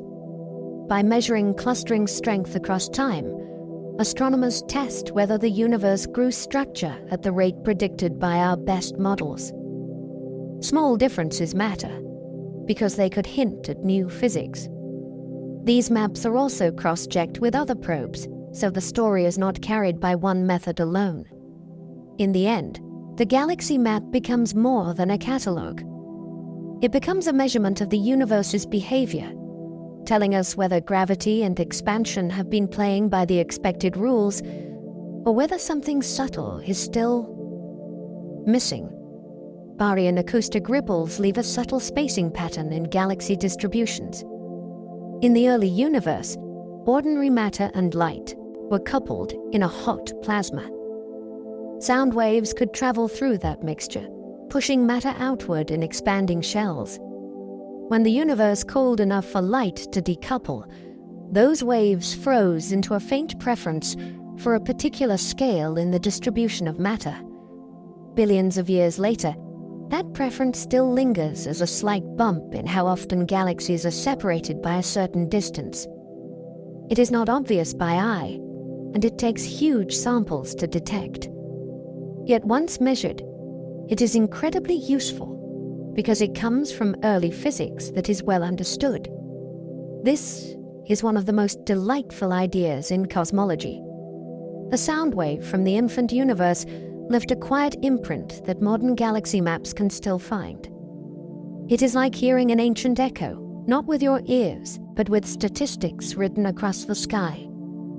That spacing acts like a cosmic ruler, helping measure the universe's expansion. Because that preferred separation scale is known, it can be used as a standard ruler. If the ruler appears stretched or squashed at different distances, it tells you how the universe has expanded between then and now. Astronomers measure this scale in galaxy surveys, then compare it across redshift to reconstruct the expansion history. This helps pin down key parameters that describe our cosmos, including how quickly expansion is changing. The method is powerful because it is geometric. It does not rely on the brightness of individual objects in the same way some distance methods do. Instead, it relies on a pattern across many galaxies, which makes it more robust to the quirks of any single system. It also connects a late-time measurement to early universe physics, tying together two ends of cosmic history. A ruler made from ancient sound becomes a tool for modern cosmology, and it lets us measure the universe at a scale that feels almost impossible. Galaxy clustering shows where matter gathered, even when much of it is invisible. Galaxies do not sit alone. They cluster because they formed in regions where matter was slightly denser to begin with, and gravity amplified those differences. When astronomers measure clustering, they are indirectly measuring the underlying matter distribution, including the dark matter that does not emit light. The shape of clustering changes with scale. Small scales tell you about groups and clusters. Larger scales tell you about the broader cosmic web. Clustering also depends on galaxy type. Some galaxies are more biased tracers, meaning they live preferentially in dense environments, so their clustering is stronger. By comparing different populations, astronomers learn how galaxies occupy dark matter halos and how that relationship changes over time. This is not just a census of where galaxies are. It is a way to infer where mass is and how it assembled. The luminous universe becomes a tracer die in a much larger, mostly invisible fluid, and the patterns it reveals are rich with information. Weak lensing subtly stretches many galaxies, revealing hidden mass across the sky. Most gravitational lensing is not dramatic rings and arcs. Much of it is weak lensing, a tiny systematic distortion imprinted on the shapes of distant galaxies by the cumulative mass between them and us. Any one galaxy shape is noisy because galaxies are naturally varied. The trick is to measure millions of them and look for a shared, directional stretch. That shared signal maps the distribution of mass on large scales, including dark matter. It is like feeling a faint current in a river by watching how many leaves drift. Weak lensing is demanding because it requires exquisite image quality and careful correction for instrumental effects. When done well, it becomes one of the cleanest ways to weigh the universe. It does not ask mass to glow. It asks mass to bend light. The result is a mass map that can be compared with galaxy maps, and the agreement, or mismatch, teaches us how visible matter and dark matter trace one another through cosmic time. Strong lensing can measure a cluster's mass with remarkable precision. When the alignment is right and the foreground mass is enormous, lensing becomes strong. Background galaxies are stretched into arcs and sometimes multiplied into several separate images. The exact positions and shapes of those images depend sensitively on the gravitational field of the lens, so modeling them allows astronomers to infer the cluster's mass distribution. This is especially striking because clusters contain large amounts of dark matter, far more than what is visible in their galaxies alone. Strong lensing can also reveal substructure, smaller clumps of mass within the cluster, because those clumps tweak the images in measurable ways. In some cases, lensing magnifies a background galaxy so much that it becomes accessible for detailed study, so one phenomenon provides two gifts at once. For clusters, strong lensing is a practical scale. It turns cosmic geometry into a weighing tool, and it lets us test how matter is arranged in the largest gravitationally bound systems in the universe. Some galaxies are aligned by their environment, shaped by the pull of neighbors. Galaxies are not always oriented at random. In dense regions under long filaments, their spins and shapes can show faint alignments that reflect the tidal forces that helped form them. As matter flows along the cosmic web, it can torque a forming galaxy, nudging its rotation axis into a preferred direction. Later interactions can reinforce or disrupt that tendency, depending on how crowded the neighborhood becomes. Detecting alignment takes careful statistics, because the effect is subtle, and chance can mimic a pattern. Yet it matters for two reasons. First, it is another clue that galaxies and the cosmic web grow together. Second, it can affect weak lensing studies, because lensing also produces alignments, and the two signals must be disentangled. So these quiet orientations become both a science target and a calibration challenge. The environment does not only determine what galaxies live near, it can also leave a fingerprint on how they are angled in space, as if the web itself has a preferred grain.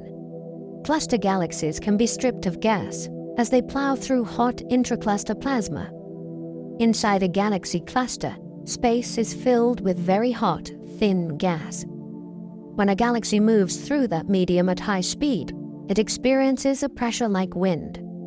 This ram pressure can push the galaxy's own gas out of its disk, especially the more loosely bound gas in the outskirts. In some observed cases, galaxies show long tails of gas trailing behind them, like banners streaming in a storm. This stripping changes a galaxy's future because gas is the ingredient for star formation. Removing it is like taking away the pantry. The process can be sudden compared with other galaxy changes, because one fast pass through a dense region can do serious work. Astronomers study stripped galaxies in multiple wavelengths, since the displaced gas can glow in different ways depending on temperature and density. The cluster environment becomes an active force, not just a setting. A galaxy entering a cluster is not only joining a crowd, it is entering a place where the medium between galaxies can reshape what a galaxy is able to become. That stripping can shut down star formation, turning blue galaxies red over time. When a galaxy loses its cold gas, the bright blue phase does not end instantly. Existing massive stars still shine, but they live short lives. As they fade, the galaxy's light becomes dominated by longer-lived, redder stars, and the whole system gradually shifts in color. In clusters, this can create a population of galaxies that look older and more quiescent than similar galaxies in less dense environments. The transition can also happen through starvation, where a galaxy keeps its disk gas for a while but stops receiving fresh supplies, so the fuel runs down slowly. Stripping is more abrupt, and it can leave telltale signs like asymmetric gas disks and one-sided tails. Astronomers connect these clues to a galaxy's position and speed within the cluster to reconstruct the sequence. The color change becomes a visible outcome of an invisible process, and it shows how environment can control galaxy evolution without a dramatic collision. A cluster does not have to smash a galaxy to change it. Sometimes it simply blows the fuel away. Some distant galaxies host enormous halos of glowing hydrogen called Lyman alpha blobs. These objects can look like vast, hazy clouds wrapped around young galaxies, sometimes stretching far beyond the visible starlight. The glow comes from hydrogen releasing a specific kind of ultraviolet light, which arrives to us shifted into longer wavelengths by cosmic expansion. What makes them so fascinating is their scale. The luminous gas can extend across regions large enough to swallow a whole galaxy group. In images, the bright cores may look like small knots, while the surrounding halo spreads out like a low luminous fog. Astronomers study their shapes to learn how gas is arranged around forming galaxies, and how that gas connects to the larger cosmic web. Some blobs appear in crowded regions where many galaxies are assembling at once, which hints that these halos may be signposts of energetic growth. They're like neon outlines of otherwise invisible surroundings. Those blobs may be powered by star formation, cooling gas, or active black holes. The mystery of a Lyman alpha blob is not only that it glows, it is why it glows so strongly over such a large volume. One possibility is intense star formation. Hot young stars can flood their surroundings with energetic photons that excite hydrogen. Another possibility is a central black hole that is actively feeding. An active nucleus can pour out radiation that lights the gas up from within.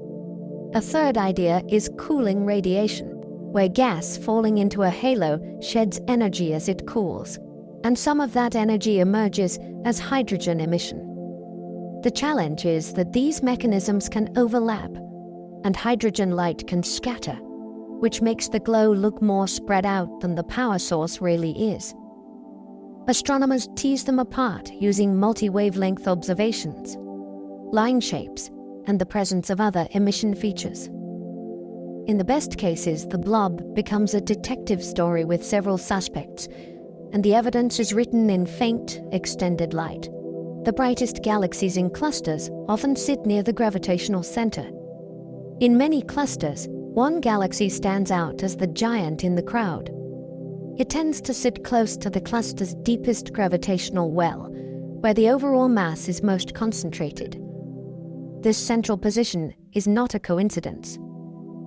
Over long times, galaxies lose orbital energy through interactions with the cluster environment, and massive galaxies are more likely to sink inward. As companions spiral closer, they can be accreted, adding stars to the central galaxy's outer regions. The result is often an enormous system with a broad, faint envelope that blends into the cluster's background glow. These central giants are useful because they trace the cluster's structure. Their location can help identify the cluster center, and their properties reflect a long history of growth in a dense environment. When you look at one, you are seeing the outcome of many slow gravitational negotiations, where the center gradually collected what the cluster offered. The intracluster light is made of stray stars, orphaned by past collisions. Between the galaxies in a cluster, there can be a faint glow that does not belong to any single galaxy. It comes from stars that were stripped away during interactions, close passes, and mergers. Once freed, those stars orbit the cluster itself, not their original homes. This makes intracluster light both delicate and revealing. It is difficult to observe because it is spread thinly across a large area, and it can be overwhelmed by brighter sources. Yet, when it is detected, it acts like a fossil record. The amount of intracluster light and the way it is distributed hints at how violently the cluster has been assembled. It can show whether galaxies have been shredded frequently and whether the cluster has had recent mergers with other clusters or groups. Astronomers also study the colors of this glow to learn what kinds of stars were stripped. It is a haunting idea. A cluster can contain a population of wandering stars living in the space between galaxies. Some galaxies are ultra-diffuse, spread out like ghostly smears of starlight. An ultra-diffuse galaxy can be large in size, yet so faint that it almost disappears into the background. Instead of a bright core and crisp features, its light is spread thinly, like a watercolor washed across the sky. This makes these galaxies easy to miss, and it makes their existence feel surprising. How can something so extended avoid collapsing into a denser, brighter form?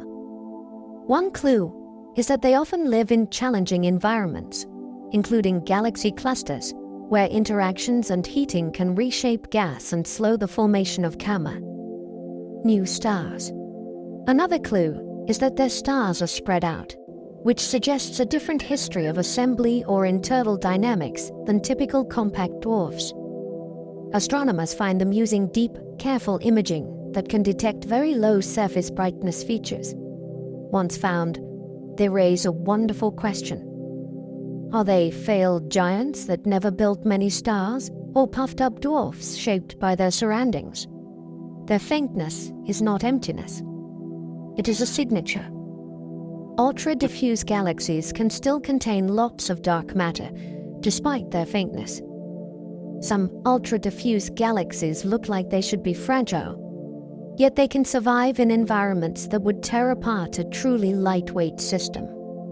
That durability hints that something unseen is helping hold them together. Astronomers test this by measuring the motions of stars, or by counting and tracking globular clusters that orbit within the galaxy's gravitational reach. If those tracers move faster than the visible stars alone can explain, it suggests a substantial dark matter halo. That is a striking contrast. The galaxy's light is thin, but its gravity can be strong. This combination challenges simple assumptions about how starlight relates to mass. It also opens several possibilities. Some ultra-diffuse galaxies may be extreme cases of normal galaxy formation, where star formation was inefficient. Others may have had their gas removed early, leaving behind a faint stellar population inside a massive halo. Each case helps refine our models, because it forces us to separate what we see from what truly shapes the system. Some galaxies are almost pure gas, with surprisingly few stars. There are galaxies where the starlight is minimal, yet the gas reservoir is enormous. In these systems, the usual story of gas rapidly turning into stars seems to have stalled. The gas can be diffuse, spread out, and stable against collapse, which makes it harder to form dense star-forming clouds. Low metallicity can also play a role, because fewer heavy elements can make cooling less efficient, and cooling is part of the path towards star formation. Some of these galaxies are discovered through radio surveys that detect neutral hydrogen long before they are recognized in visible light. They are fascinating because they feel like galaxies waiting to begin, or galaxies that began and then hesitated. They also serve as laboratories for understanding what star formation requires and what can prevent it even when raw material is present. If you want to know why galaxies light up, it helps to study the ones that stay mostly dark. Others are star-rich but gas-poor, showing their fuel was exhausted or removed. A gas-poor galaxy can look luminous and settled, yet it carries a quiet warning that the supply line is gone. Some galaxies use up their gas over long periods, turning much of it into stars until the remaining reservoir is too small to sustain further star formation. Others lose gas through environmental effects, such as stripping in clusters, or through energetic internal events that heat or expel the gas. The result is a system where the stellar population dominates, and the usual signs of ongoing star birth are faint or absent. Astronomers identify gas poverty by looking for weak radio signals from hydrogen, by measuring low molecular gas content, and by examining spectra that lack strong emission from star-forming regions. These galaxies are important because they show that galaxy evolution has off-ramps. A galaxy can transition from building to aging, not because stars stop shining, but because the conditions for making new ones have been shut down. The stars remain as a record of past abundance, while the missing gas hints at what changed. Galaxy rotation curves helped reveal dark matter, one of astronomy's biggest shocks. The shock was not only that galaxies rotate, it was how their rotation behaves with distance from the center. Astronomers expected outer regions to slow down because most visible mass is concentrated toward the middle. Instead, measurements showed that the outer parts often keep moving fast. This was established through careful work on the motions of stars and gas, including observations of hydrogen in radio wavelengths that extend well beyond the bright crater stellar disk. The implication was unavoidable. There must be additional mass spread widely around the galaxy, far beyond what the light suggests.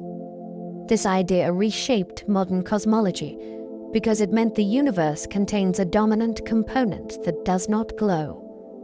It also changed the way astronomers think about galaxies. A galaxy is not only its stars. It is a luminous core embedded in a much larger gravitational structure. The rotation curve became a turning key that unlocked a hidden majority. The Tully-Fisher relation links a spiral's rotation to its brightness and mass. Spiral galaxies have a remarkable habit. The faster they rotate, the more luminous they tend to be. This connection is not perfect, but it is strong enough to be useful. Astronomers can measure a galaxy's rotation speed from the width of spectral lines, then use the relation to estimate how intrinsically bright the galaxy should be. Compare that intrinsic brightness with how bright it looks from Earth, and you can infer its distance. That makes the relation a practical rung on the cosmic distance ladder, especially for mapping the nearby universe beyond our immediate neighborhood. It also hints at deep order in galaxy formation. Rotation speed reflects the gravitational pull of the galaxy's mass, including its dark matter halo. Brightness reflects the amount of starlight. The fact that these two track each other suggests that the building of stars and the shaping of halos are connected, even if the details are still being refined. It is a bridge between what we can measure easily and what we want to know. Elliptical galaxies follow a different rule. where random motions support the stars. In a spiral galaxy, the disk is held up by rotation, with stars moving in an organized swirl. In an elliptical galaxy, the support comes from something that looks more like a busy crowd. Stars move on many different paths, crossing in every direction, and that random motion provides the pressure that balances gravity. Astronomers reveal this by taking spectra across the galaxy and measuring how broadened the stellar absorption lines are. Broader lines mean a wider range of speeds. This difference changes how ellipticals age and how they respond to encounters.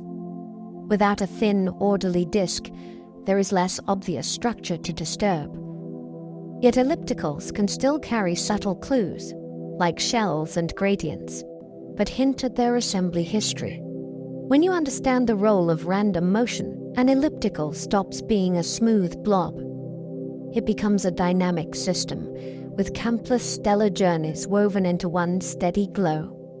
The fundamental plane ties an elliptical's size, brightness, and internal speeds together. Elliptical galaxies may look simple, but they obey a surprisingly tight relationship. If you know how large an elliptical is, how bright its light is spread across that size, and how fast its stars are moving inside, those three quantities line up on T. What astronomers call the fundamental plane. This is not a literal plane you can see. It is a mathematical pattern that suggests ellipticals are governed by shared physics, and that their structures are not arbitrary. The relation likely reflects how gravity, mass distribution, and stellar populations work together after a galaxy settles. Astronomers use it as both a diagnostic and a tool. When a galaxy falls off the plane, it may have had an unusual history or unusual stellar content. When a population sits neatly on it, it tells you the group has reached a kind of equilibrium. It is like finding a hidden rulebook beneath a smooth appearance, and realizing that the calm light is backed by consistent internal order. Some galaxies contain globular clusters that are older than most stars in their disks. Globular clusters are dense, ancient gatherings of stars that orbit a galaxy like a swarm of tiny satellites. Many formed very early, when the universe had fewer heavy elements and galaxies were still assembling their main structures. That means a galaxy can carry these clusters as relics from its earliest phases, even if its disk kept forming stars much later. When astronomers study globular clusters, they often find stellar populations that are remarkably uniform in age, and they can measure their chemical composition to infer how early they formed. These clusters are also hardy. Their tight gravity holds them together across cosmic time, surviving mergers and upheaval that can reshape a galaxy's disk. In a sense, they are fossils that move.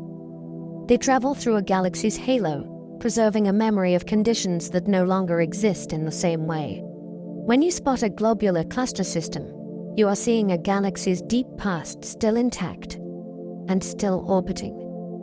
The number of globular clusters can hint at a galaxy's dark matter halo.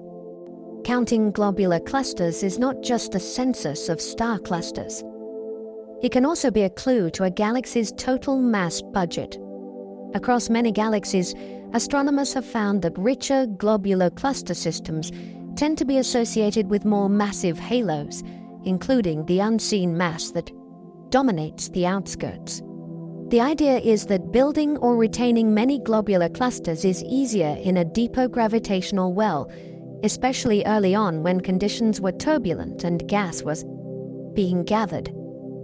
This correlation is useful because globular clusters can be easier to identify than the faint outer halo of stars, and they can be traced to large distances from the galaxy's center.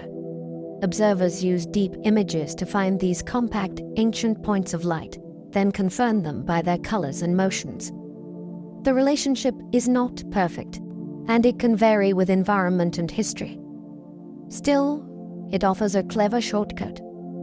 Tiny clusters can act like signposts for a much larger invisible structure, giving you a way to estimate a galaxy's hidden heft from the company it keeps. Some galaxies have counter-rotating disks, suggesting a dramatic past acquisition of gas. In a typical disk galaxy, most stars and gas orbit in the same direction.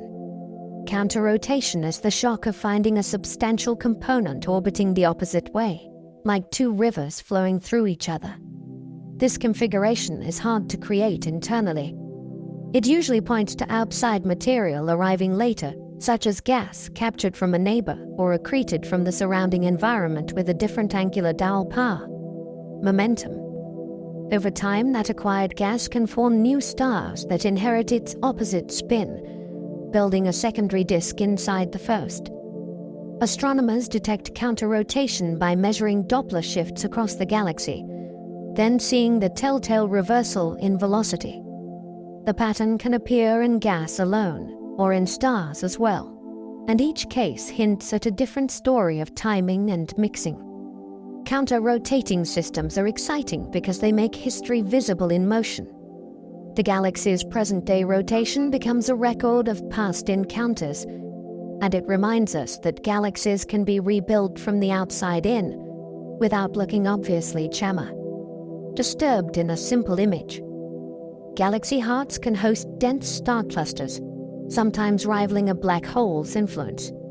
At the centers of some galaxies, there is a compact, bright knot that is not a black hole and not an active nucleus. It is a nuclear star cluster, packed with stars in a very small region. These clusters can contain multiple generations of stars, which suggests they grew over time through repeated inflow of gas and through the migration of smaller clusters inward. Their gravity can dominate the central region's dynamics, shaping how stars move and how gas settles. In some galaxies, a nuclear star cluster and a central black hole may even coexist, and their relative importance can change with galaxy mass and history. Astronomers study these clusters by resolving the central light and by measuring stellar motions to estimate the mass concentrated there. The result is a different kind of galactic core story. Not every center is ruled by a single dark object. Some are ruled by an intense crowd of stars, bright enough to stand out and massive enough to reshape the inner city of the galaxy. Many galaxies likely formed inside out, with older stars concentrated toward the center. A common growth pattern in disk galaxies is that the inner regions build up earlier, and the outer disk develops later, as fresh gas settles at larger radii. This creates age gradients. The central parts tend to host older, more metal-rich stars, while the outskirts are often younger and more actively forming stars, at least for galaxies that still have fuel. Astronomers test inside-out growth by measuring stellar ages and compositions across a galaxy's radius, using spectra and multicolor imaging, separate populations. They also look for how star formation has shifted over time, from centrally concentrated bursts to more extended disk activity. Inside-out formation helps explain why many galaxies have dense inner regions and more delicate outer structures. It also connects to angular momentum. Gas with higher angular momentum tends to settle farther out, so the later arriving material naturally extends the disk. When you picture inside-out growth, you're picturing a galaxy that is not built all at once. It is built in stages, with the center maturing first and the edges filling in later, like a city that expands outward from an old downtown. The universe's first galaxies helped set the stage for every galaxy today. The earliest galaxies did more than shine. They changed their surroundings. Their stars produced intense radiation that altered the state of intergalactic hydrogen. Their winds and explosions pushed material outward, spreading the first heavy elements into the space between galaxies. Those elements later made cooling more efficient, helped dust form, and opened new pathways for building complex structures. Early galaxies also shaped the cosmic environment through gravity, gathering matter into the first nodes of the cosmic web and influencing where later galaxies would grow. Even their black holes may have seeded later generations of active nuclei, affecting how gas behaved in young halos. When astronomers chase the first galaxies, they are looking for beginnings that echo forward. Later galaxies inherit more than mass. They inherit conditions. They inherit enriched gas, a changed radiation background, and a web of structure already partly built. In that sense, the first galaxies are not just the earliest chapters. They are the opening scene that determines the lighting and the mood of everything that follows. Studying distant galaxies is how we learn what our own galaxy once was. We cannot take the Milky Way and rewind it like a film.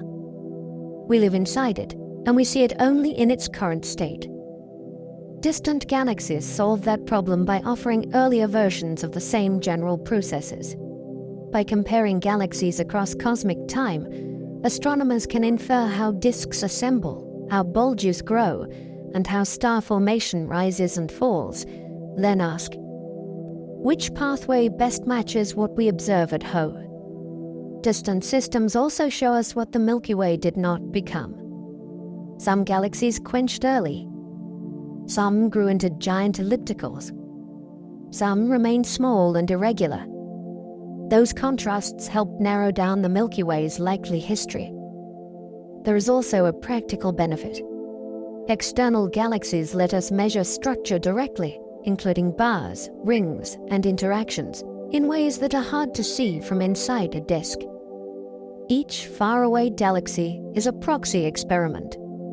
It is a way to explore possibilities for our own past, using the universe's natural variety as a dataset. The story of distant galaxies is also, indirectly, a story of where we came from. Every new deep survey adds galaxies to our map and questions to our minds. Astronomy advances in a rhythm. A new survey pushes deeper or wider, and suddenly the universe looks more crowded, more structured, and more surprising.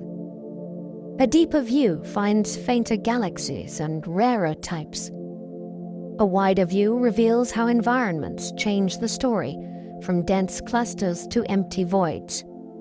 Each increase in sample size strengthens what we think we know, and it also exposes the outliers that force new ideas. Sometimes the questions are about physics, like how efficiently gas turned into stars early on. Sometimes they are about measurement, like whether a distance estimate is being fooled by dust or lensing. Either way, the map grows, and the edge of the map becomes the most exciting place to stand. Deep surveys also create shared reference fields that scientists return to for years, layering new wavelengths and new techniques onto the same sky. The result is a living archive where the universe keeps offering more detail, and where each answer is an invitation to ask a sharper question next. As we come to the end of our journey, the universe feels a little wider than it did before. We drifted past distant galaxies that shine from ancient time, and we watched light itself carry their stories across vast space. We lingered on crowded clusters and delicate streams of stars, on hidden gas clouds and dusty regions where new suns are born out of sight. We followed the quiet logic of gravity as it bends light into arcs and rings, and we listened for the deep patterns that surveys uncover, where galaxies gather along a cosmic web like pearls on invisible threads. And in all of it, there was that steady feeling of perspective. Each faraway glow is not just a place. It is a moment preserved, a message arriving after an unimaginably long trip. Some galaxies grow through calm accumulation. Some are reshaped by encounters. Some blaze with fierce activity at their cores. Some fade into a slower, older light. Together, they tell one long story of change, spread across the sky. If you enjoyed this voyage, you can support the channel with a like, a subscription, or a quiet comment before you drift off. It helps more curious minds find these episodes, and it keeps our nights of science and wonder going. Now, you do not need to hold on to any of it. Let the ideas settle like starlight sinking into the horizon. Let your jaw unclench, let your shoulders soften, and let your breathing find an easy rhythm. If you are still awake and you would like one more journey, there will be another video waiting on the screen, ready to carry you onward. Otherwise, simply rest here, in the calm after the cosmos. Sleep well, and good night.